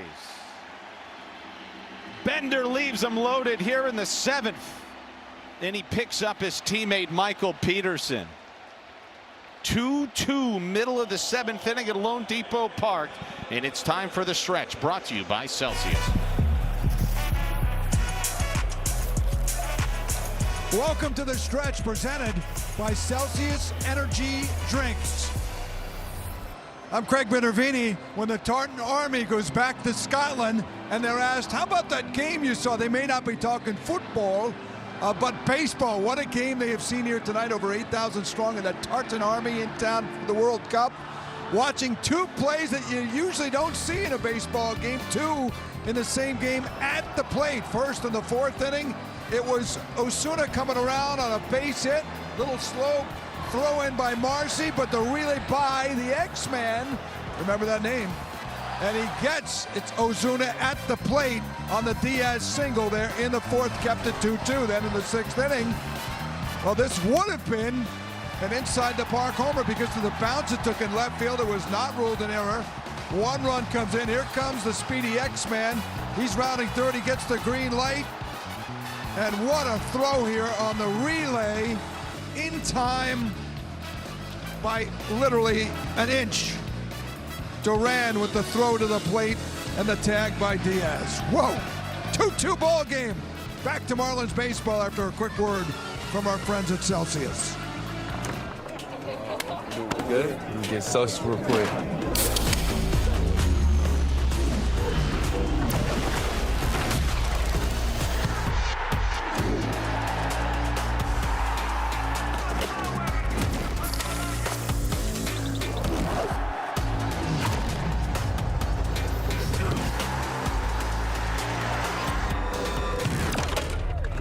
Bro, let's go.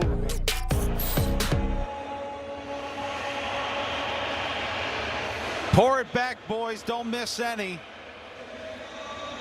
How fun has this been here at Lone Depot Park tonight with the Tartan Army taking over Miami, and they have been treated to a whale of a ball game. Kumar Rocker is out. Jacob Marcy, first pitch swinging against Robbie Ahlstrom, and he grounds out to first. 1 up and 1 down for Ahlstrom after a terrific, basically, start by Kumar Rocker. Yeah, I'll tell you what, I don't care who's out there. You're just happy to see another arm, this time the left-hander, Ahlstrom, who was called up on June 1st from AAA, and since he's been here, he's put up some good numbers. His fastball's pretty live, and we've seen the breaking pitch that he was able to get Marcy on.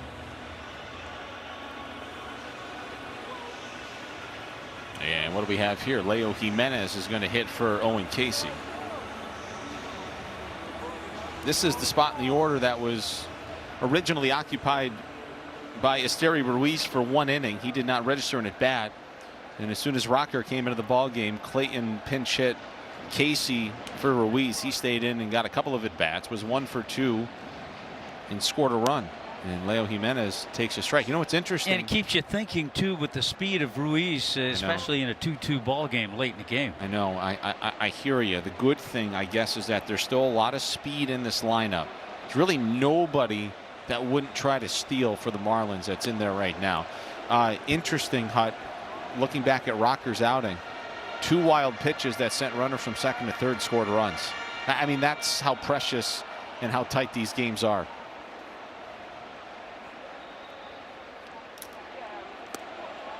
Strike 2 on Leo. Yeah, 76 total pitches for Rocker. 39 were sliders with 17 swings and misses.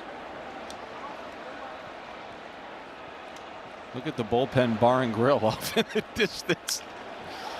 Off the end of the bat, shallow center. Here comes Langford with plenty of time to get there. It's 2 away.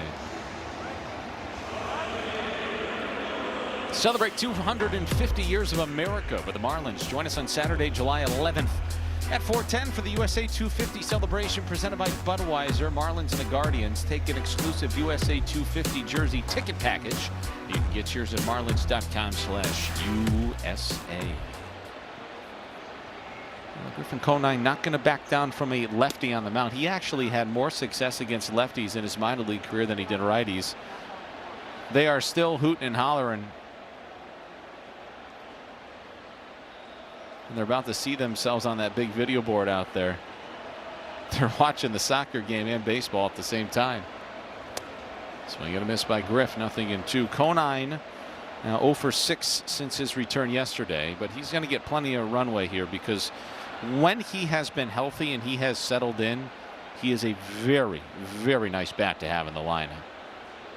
But he strikes out here, and that's a very quick and easy bottom of the 7th inning for Robbie Wahlstrom.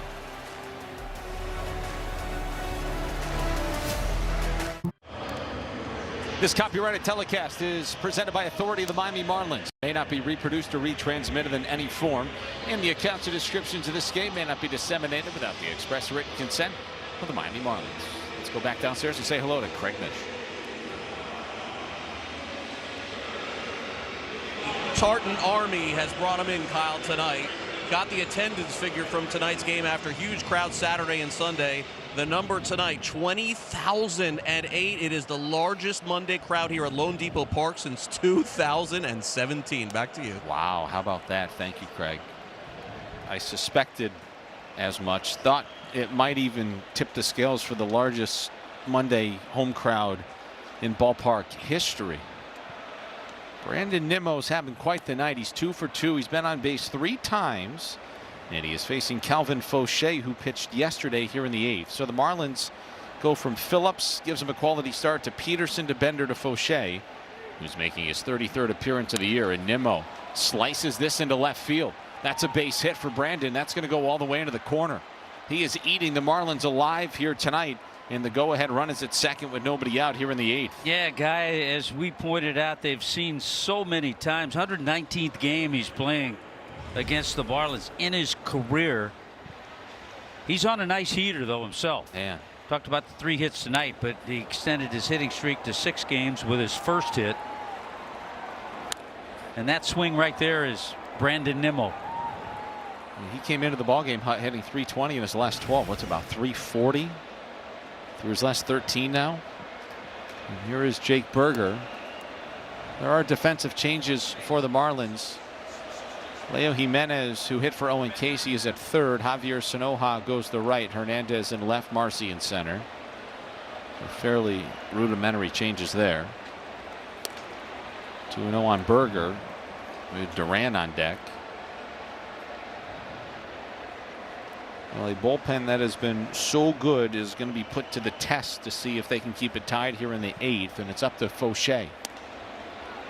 Gets a sweeper over for a strike. You got to take this one batter at a time. Can't get too far ahead of yourself here.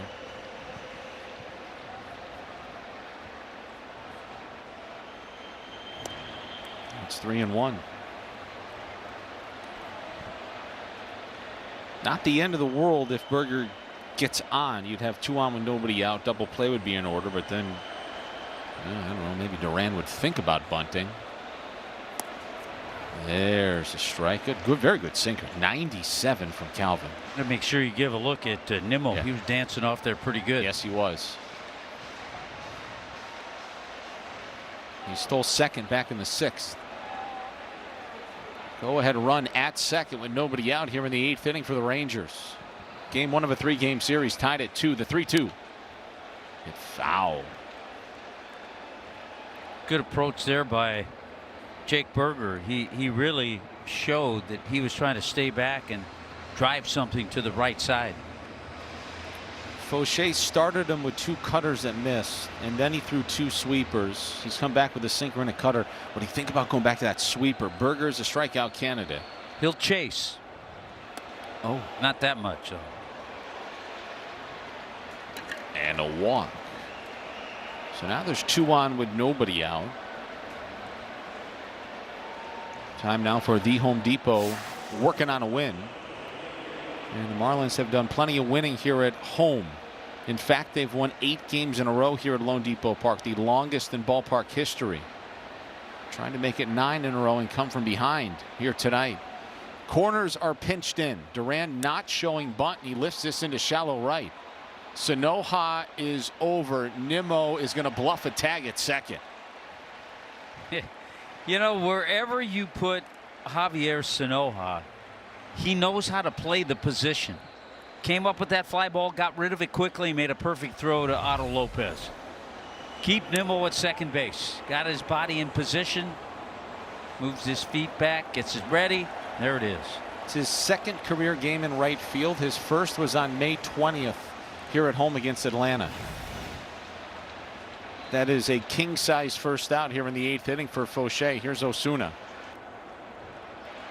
Fauché, to your point, Hut, now keeping a very close eye on Nimmo, who continues to dance out there. Osuna has flown out, walked, and struck out here tonight. He takes ball 1. He might be a tough guy to double up too, Osuna. Yeah, especially from the left side. I mean, he's a left-handed hitter, but lefties always get a bit of a head start towards first. And you're right, he does have some speed. 1-1.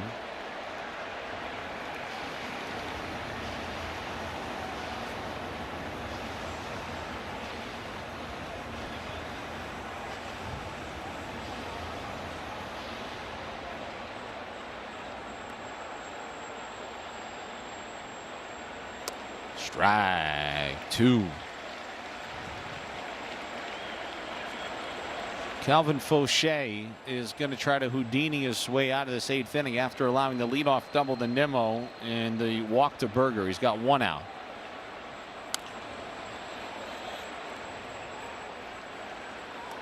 Osuna was very late on that sinker. What does that tip your hand to? It tells you if he is, you'd like to throw that sinker but keep it in. You want to get it in. He's not going to get to it. That doesn't necessarily mean he'll use that. See, because he's used ever as a sinker. He did try it, but he's also thrown some good sweepers. So now to Osuna, he's gone cutter, curve, sweeper, sinker.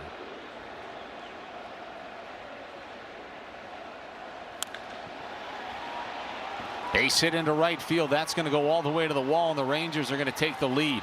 Sanoja plays it in. Berger stops at third. An RBI double for Alejandro Osuna, and the Rangers lead 3-2.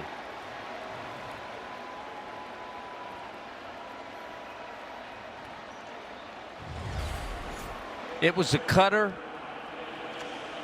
that just stayed flat and didn't cut in. In was where they wanted to pitch him because of his swings. Didn't get that cutter in.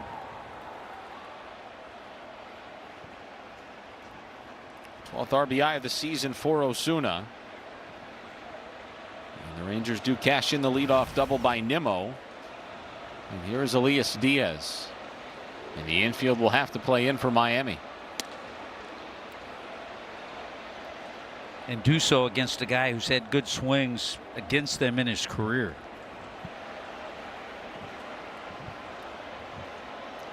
Still some ball game left, but you want to see if you can shut it down right here.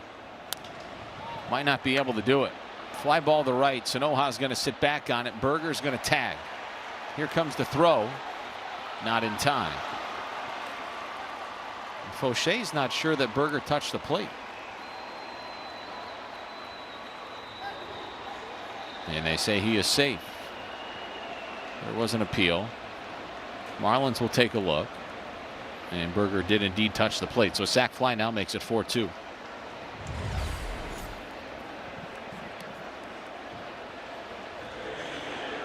Oh, yeah. Yeah, he got a lot of it. Yeah, he's a tough out in those situations. So now there's 2 out, but 2 runs are in. And Nicky Lopez is the batter. Ball 1 on Lopez.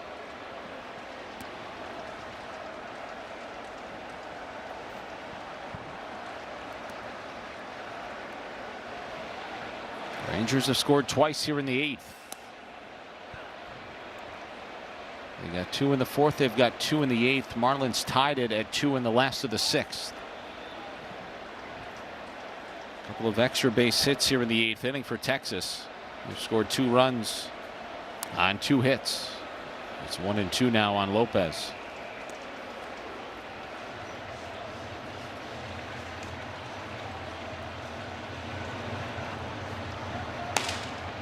Jacob Junis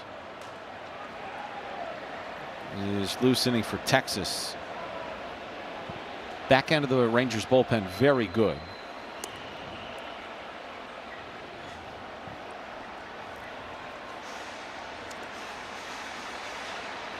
Yeah, overall their bullpen's kind of middle of the pack, but you're right, the back end's top notch.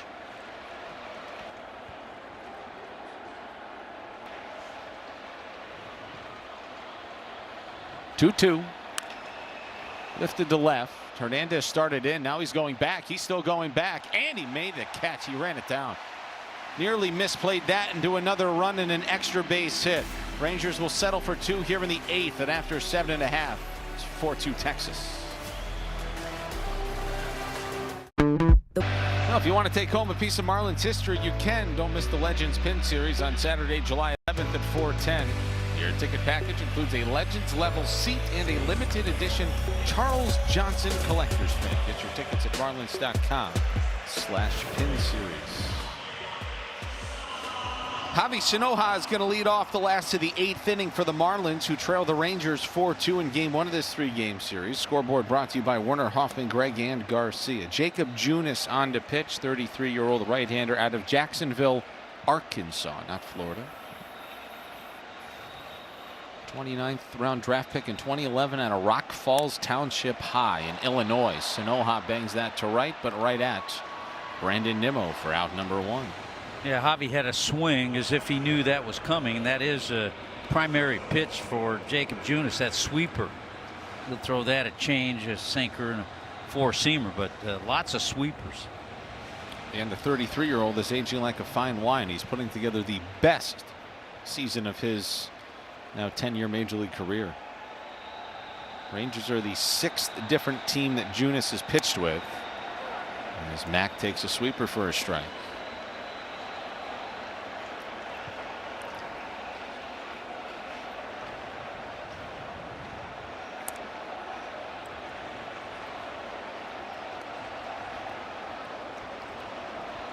Rangers trying to snap the Marlins' 8-game winning streak here at home,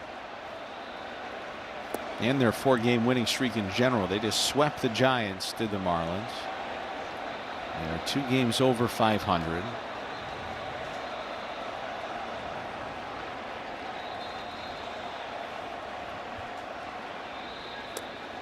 Two and 1 on Mack.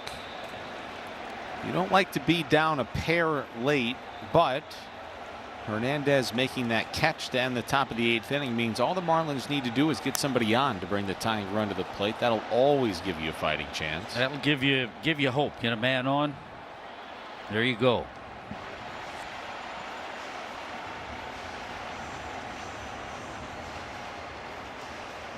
Clayton has seen his ball club come back time and time again, and fight they have.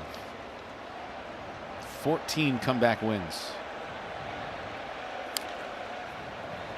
Largest comeback win May 9th against Washington. The Marlins were down 4 and came all the way back. They have won 5 of 6 series here in the month of June, with 3 sweeps. Mack reaches for that sweeper, and that's a base hit. It falls in front of Nimmo. Boy, Brandon started to pull up on that fly ball. He fooled me. I thought he was going to settle underneath it and make the catch, but Joe Mack has himself a 1-out base hit. We'll go back to the top of the order and the tying run coming to the plate. Yeah, the Marlins will certainly take it, but I thought he had a few more steps to go before he could actually pull up. I think it surprised Joe as well. There he is. I think he could have gone a little bit further before he slowed down. That's okay. Maybe part of the calculus was I'd rather him get a base hit than me dive for the ball. Geez, Joe Mack almost was just looking in the wrong direction when Junis fired that ball to Berger at first.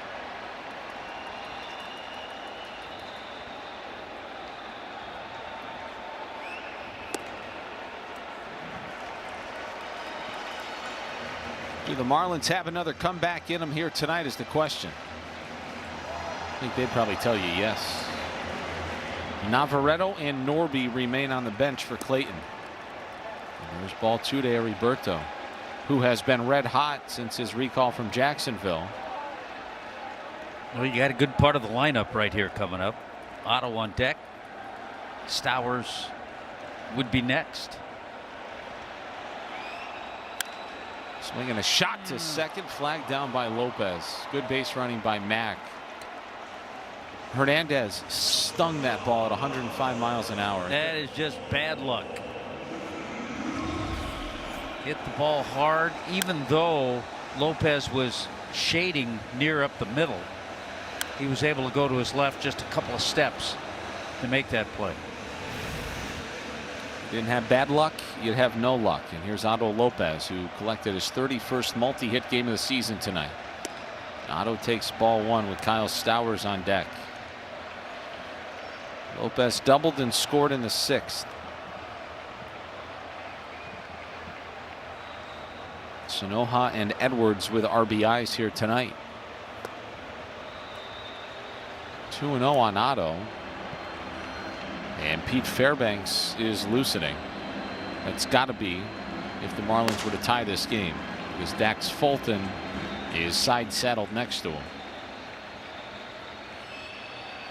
3-0. Junis does not look like a guy that wants to face Lopez, which is very risky. Well, I don't think he wants to face Stowers either with a couple of men on. He's just having trouble finding the strike zone now.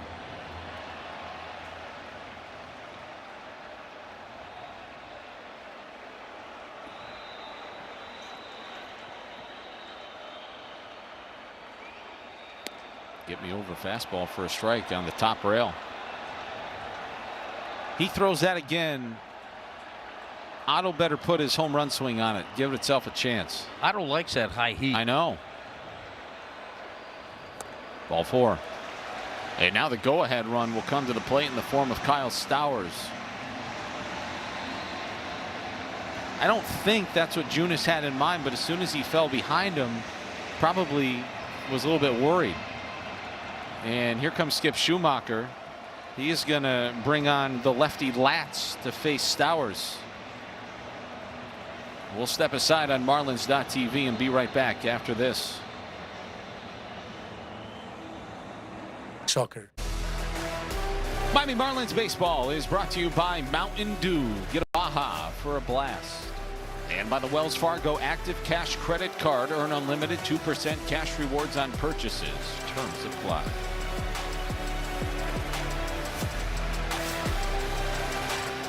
Very tough lefty into the ball game now for the Texas Rangers. And here's a look at the arsenal for Jacob Latz. Yeah, we'll check out that arsenal. The four-seamer, which he throws 55% of the time. Look what hitters are hitting against it. Four-seamer gets right about mid-90s. Then he has a slider, changeup, a few curveballs. The odd thing, left-handers are hitting 157, but that's good because righties are just hitting 087. This is a better matchup you're suggesting. Stowers is batting. And he went around on the first pitch slider, 0-1. Kyle is 0 for 3 tonight. Couple of strikeouts, once looking, once swinging.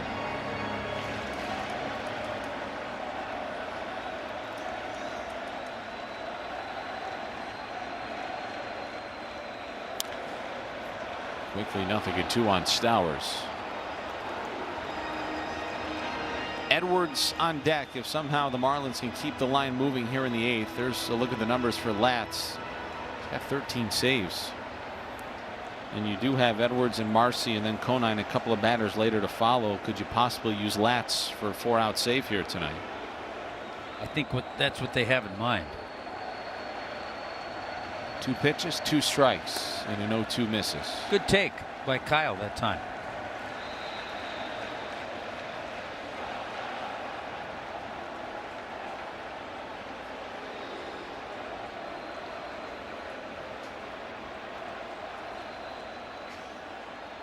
how calm he looks.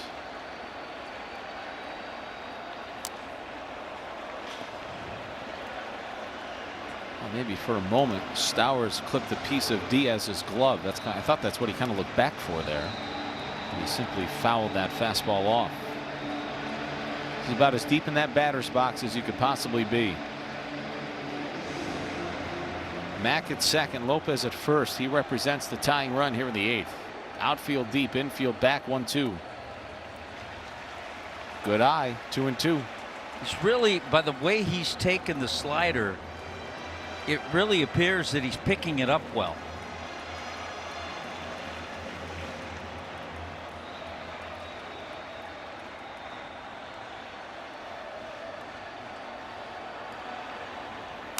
Hit hard. And a base hit into the corner. One will score. Nimmo picks it up. Lopez will stop at third. A run-scoring double for Kyle Stowers makes it 4-3.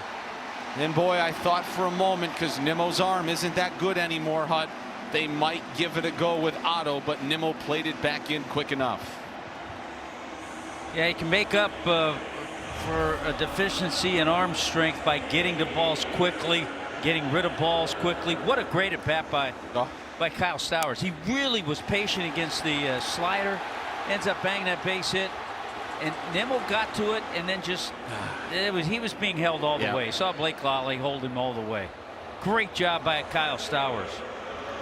They are going to intentionally walk Xavier Edwards and take their chances with a struggling Jacob Marcy this season, who's got a chance to come up with a huge base hit with the bases loaded. Tying run at third. Go ahead run at second. The Marlins have done a lot of winning here at home. Do they have some dramatics in them here tonight? 0-1 on Marcy. Well, this crowd has come back to life. Not many have left. Some have filed out. Many probably have no idea what's transpiring, but they're ready to explode.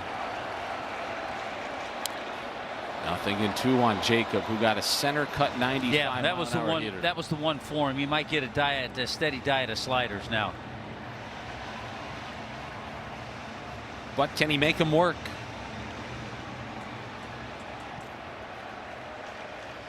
(4-3) here in the last of the 8th. 0-2 on Jacob.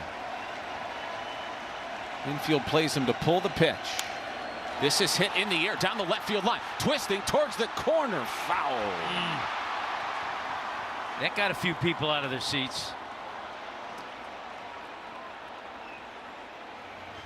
Boy, if you could turn back the clock to when we first saw Jacob last August, you want him to put one of those ABs together right here. Just battle, just battle. Otto's trying to help it stay fair. Trying to will it fair. They intentionally walk Edwards for the 4th time this season. Rangers don't think Marcy has a chance, and he's trying to prove him wrong. And he asked for time, and he got time. Still 0-2 on Jacob. Got to be careful of a wild pitch.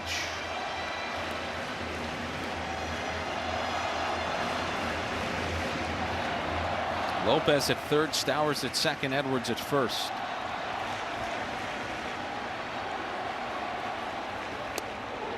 Good eye. He's actually seen 3 straight fastballs. Does he have it in him just to stay composed here and just put together an all-time AB?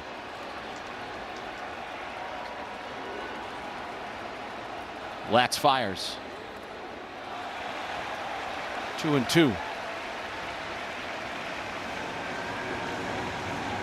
He works this thing full. I won't be able to take it, huh? Once you settle down over there, Kyle, come on. You root so darn hard for these guys because they are the most lovable bunch you could find. And they're playing so well. Marcy waits on a 2-2. Here it comes. And did he foul that ball off? Yeah, he did. Oh my gosh. And once again his bat goes flying. Seen him do that more than we saw all of last year. Why is This is going to be a ridiculous question, but I'll ask it. Well, then I may not know the answer. If Is it it's something ridiculous. mechanical with his? It's when he gets fooled and out front. And It's like the all one year, hand, though. and the one hand releases off the bat, so then he lets go. Like So all it's always year. on a pitch that he's really fooled on. And that might have been a ridiculous answer, but that was a ridiculous question. Yeah, we tried. He might need a little lizard skin for that handle. He just bought himself a little extra time. Pitch number 7 to Jacob from Jacob. Oh boy. He's having a good at bat. I loved the at bat that Kyle Stowers had, and it translated into a double. I think I'm loving this at bat even better that Jacob Marcy's having against this tough left-hander. They rise to their feet here at Lone Depot Park. What? 3-2. Ground ball to second. The throw to first is in time. Marlins leave them loaded, but they do get a run in the bottom of the 8th. Still 4-3 Texas as we go to the 9th.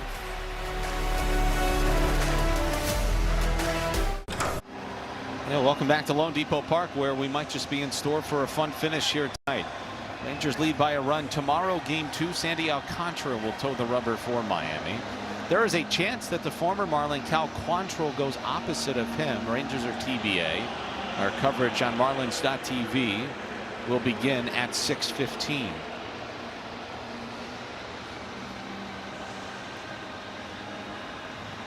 We have a cone on the field, and that happens. You know, that inning, Kyle, I could tell got a little stressful for you. And there's a Scottish saying, dinna fash yourself. Dinna fash yourself. Don't stress. Relax. We're far past that point. we are far past the point of stress. Good outing in Philadelphia for Dax Fulton. And one thing I've noticed about Clayton McCullough, he's not afraid to put guys in when they're just called up into high leverage situations. Well, if you're here, you better be ready to contribute and not screw it up. Justin Foscue is pinch hitting in the Jock Peterson spot, so he is your new DH, and there's a pitch count issue.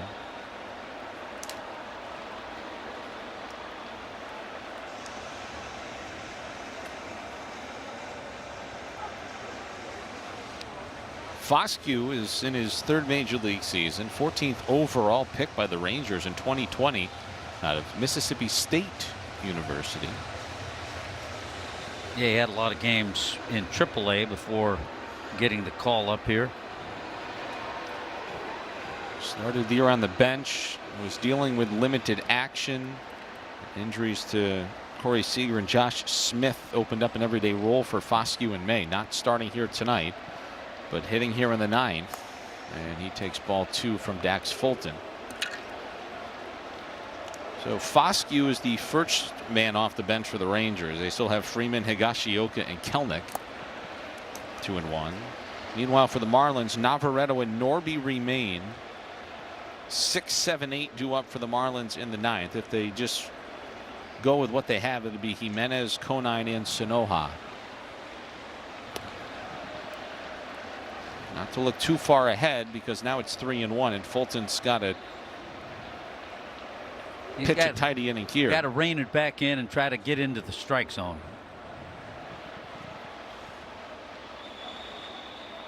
Still a pitch comm issue. Yeah, you can't hear. They need a new device, but that does give me an opportunity to at least say this, Hot. Marlins really made Jacob Latz work. I'll be very curious to see how he bounces back after sitting on the bench. He's going to try to save it, I would imagine. Yeah, so many closers are used to just the one inning and going out 1, 2, 3. And when they have to have another up, especially a stressful out, a couple of guys he faced. But first things first.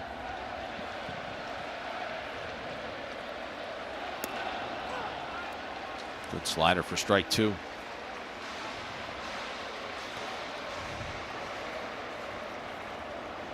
Back and forth we go here tonight. The 3-2. Popped up outside of first. Stowers is over. He's twisting. He's turning. And Kyle Stowers, who's making his 10th career start at first base tonight, just made an over-the-shoulder grab. That is not an easy play, especially when you're not used to that position. He kind of got himself out of position, but was able to turn and make the over-the-shoulder catch and made it look quite easy. Wow. And here is Wyatt Langford. If I had to make a proclamation, and I think the Marlins will still utilize some different guys at first. I think by opening day 2027, Kyle Stowers is the permanent first baseman for the Marlins. I mean, I think, and I say that because it looks really good over there, Hud. Yeah, I'm not going to argue that. I think he looks comfortable. He's talked about it. He feels comfortable over there. He looks really good. But it gives Clayton lots of options. Sure does. To have that flexibility is terrific. The 1-1 to Langford is hit foul. It's 1-2.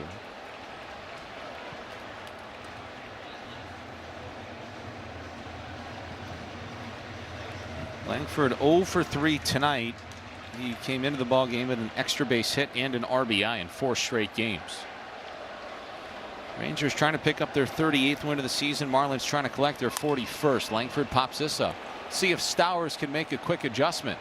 He starts right. Now he backpedals and he makes that catch. Now that one was not over the shoulder, but he still has to get used to that high pop up coming back towards the field of play. It's much different than in the outfield, playing right field or left field. You see him saying that was better. That was a little bit better. Yeah, that time I didn't have to turn and do it over the shoulder. You go backwards a little bit. It's a little easier that way. A little adjustment. We're learning on the fly. That's great. And Dax Fulton has been great through 2 batters here in the 9th, trying to keep it right where it is. See if the Marlins can come back in the 9th. Why not? Steve right to. Of importance as we head towards the bottom of the 9th, the Marlins have 1 challenge remaining. The Rangers have 2. Fulton ready with an 0-2 on Young, who's 0 for 4. And Josh Young came into this game as best hitter for the Rangers this season among qualifiers. His .309 batting average was good for the team lead. Dax has done a nice job reining it back in, getting in the strike zone, making some good pitches.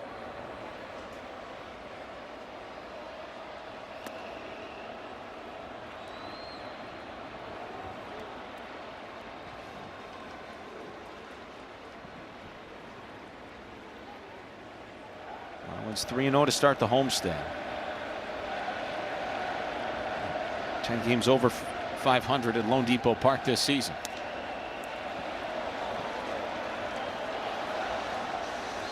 Well, Nimmo's on deck. I'd prefer not to see him. Even though it would be lefty-lefty, but you hate to go 0-2 and then fall behind 3-2. We saw that happen a couple of times with Tyler Phillips. Oh, strike 3 called. It's all right. That caught the plate. Young will challenge, but he probably won't prevail. I think he knows it. ABS powered by T-Mobile. And that is strike 3.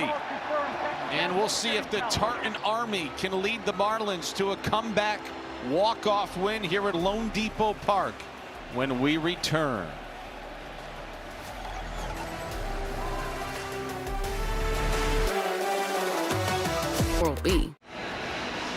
Well, the 6th spot in the batting order for the Marlins has been ever-changing here tonight. Connor Norby is going to be the 4th guy to bat in the order. Here in the 6th spot, 4-3 Rangers as we go to the last of the 9th. Our Scottish brethren are ready to explode. Do the Marlins have a comeback in them here this evening? And I beg your pardon, Leo Jimenez is batting. Connor Norby is on deck. He will hit for Griffin Conine.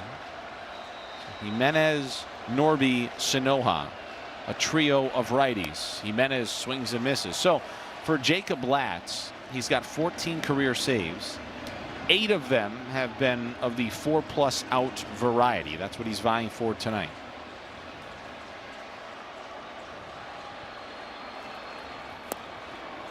One and 2 on Leo. think that's the first changeup he's thrown. We've seen a lot of fastballs and sliders. So if you're watching, if you're Connor Norby, you light up a little bit and you realize he's got a third pitch to offer.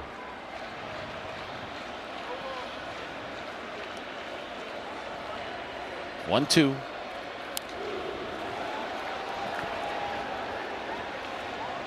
Can you just find a way to get the leadoff guy on, right? This goes one of two ways for Latz. Maybe the layoff helps him settle in, but maybe the Marlins really exhausted him.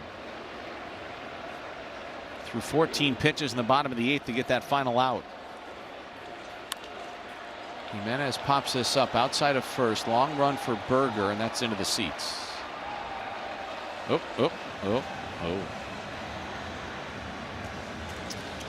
Jimenez lined out to center in the 7th. We still got the ball.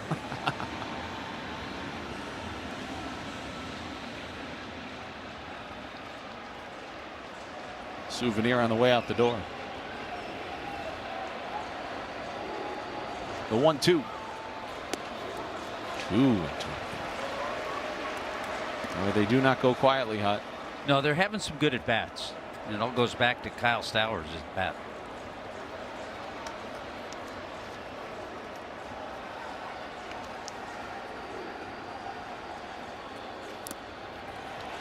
Foul tip for strike 3 for the first out here in the 9th. Jimenez strikes out on a curveball, one away. Yeah, that time Latz went with a curve. So again, we've seen fastballs, curves, sliders, and a couple of changeups.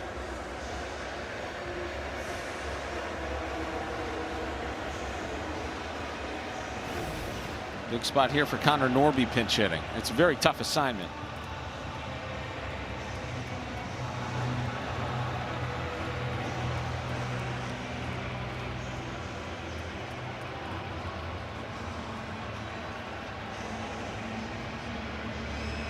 Norby 1 for 2 with a double pinch hitting this season. 4-game winning streak on the line. So too is the Marlins' 8-game home winning streak.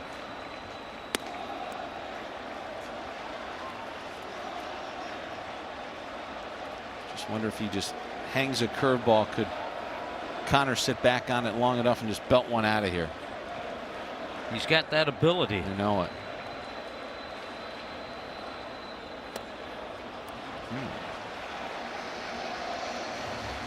Oh boy. Oh, he's crowd surfing.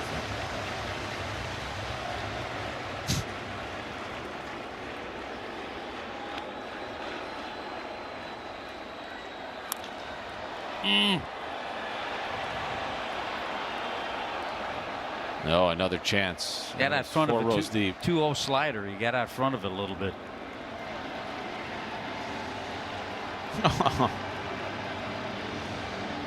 Look at that cutie. Yeah.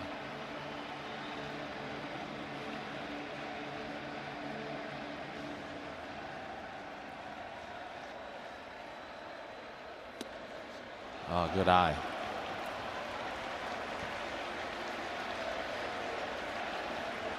Three and one. With Sanoha on deck. I don't think he's necessarily going to get a fastball either, because Latz has shown he can go with the curveball or slider even when he's in a hitter's count.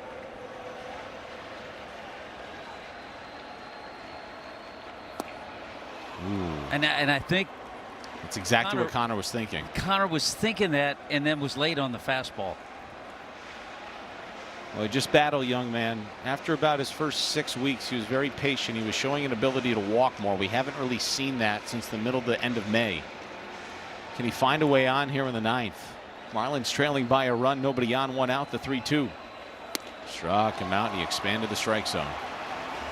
2 away. Yeah, got to 3-1 and then went with his fastball. Got him to chase that borderline. That's a hard pitch to lay off of with 2 strikes.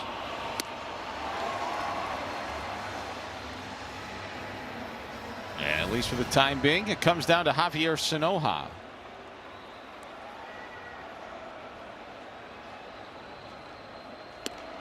These folks here tonight have picked up anything and everything that is a movable object on the concourse. That was the floor is slippery, be careful yellow sign.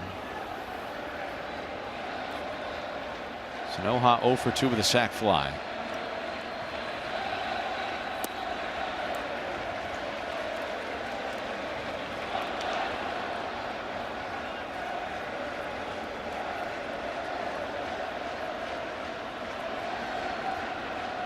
They're not done yet.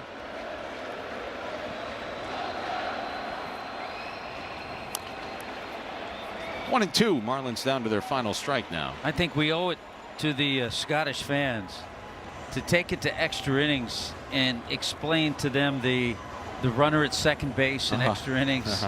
Yeah, just give them more rules.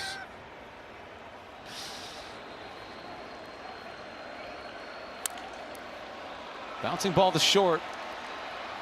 That's going to do it. Marlins 8-game home winning streak comes to an end. Rangers snap their 4-game winning streak in general. And they steal game 1 by a final score of 4-3 here tonight. Well, there was no question about the excitement tonight. Number one, in the ballpark. But as the Marlins do so often, they kept things very close and had a couple of opportunities. Sometimes you have to give the other team a little credit. Yeah, he's got to bounce back tomorrow. That's all there is to it. We'll see if the Marlins can do it. Rangers win 4-3 here tonight. Had a lot of fun. If you didn't enjoy the ball game, we sure do hope you enjoyed the broadcast. Plenty more coverage from tonight's game coming up next with Craig Minervini and AJ Ramos. For Tommy Hutton and Craig Mish and our director Brad Gersten and our producer John Seltzer. I'm Kyle Seeloff. Thanks so much for joining us tonight. Marlins postgame show is next.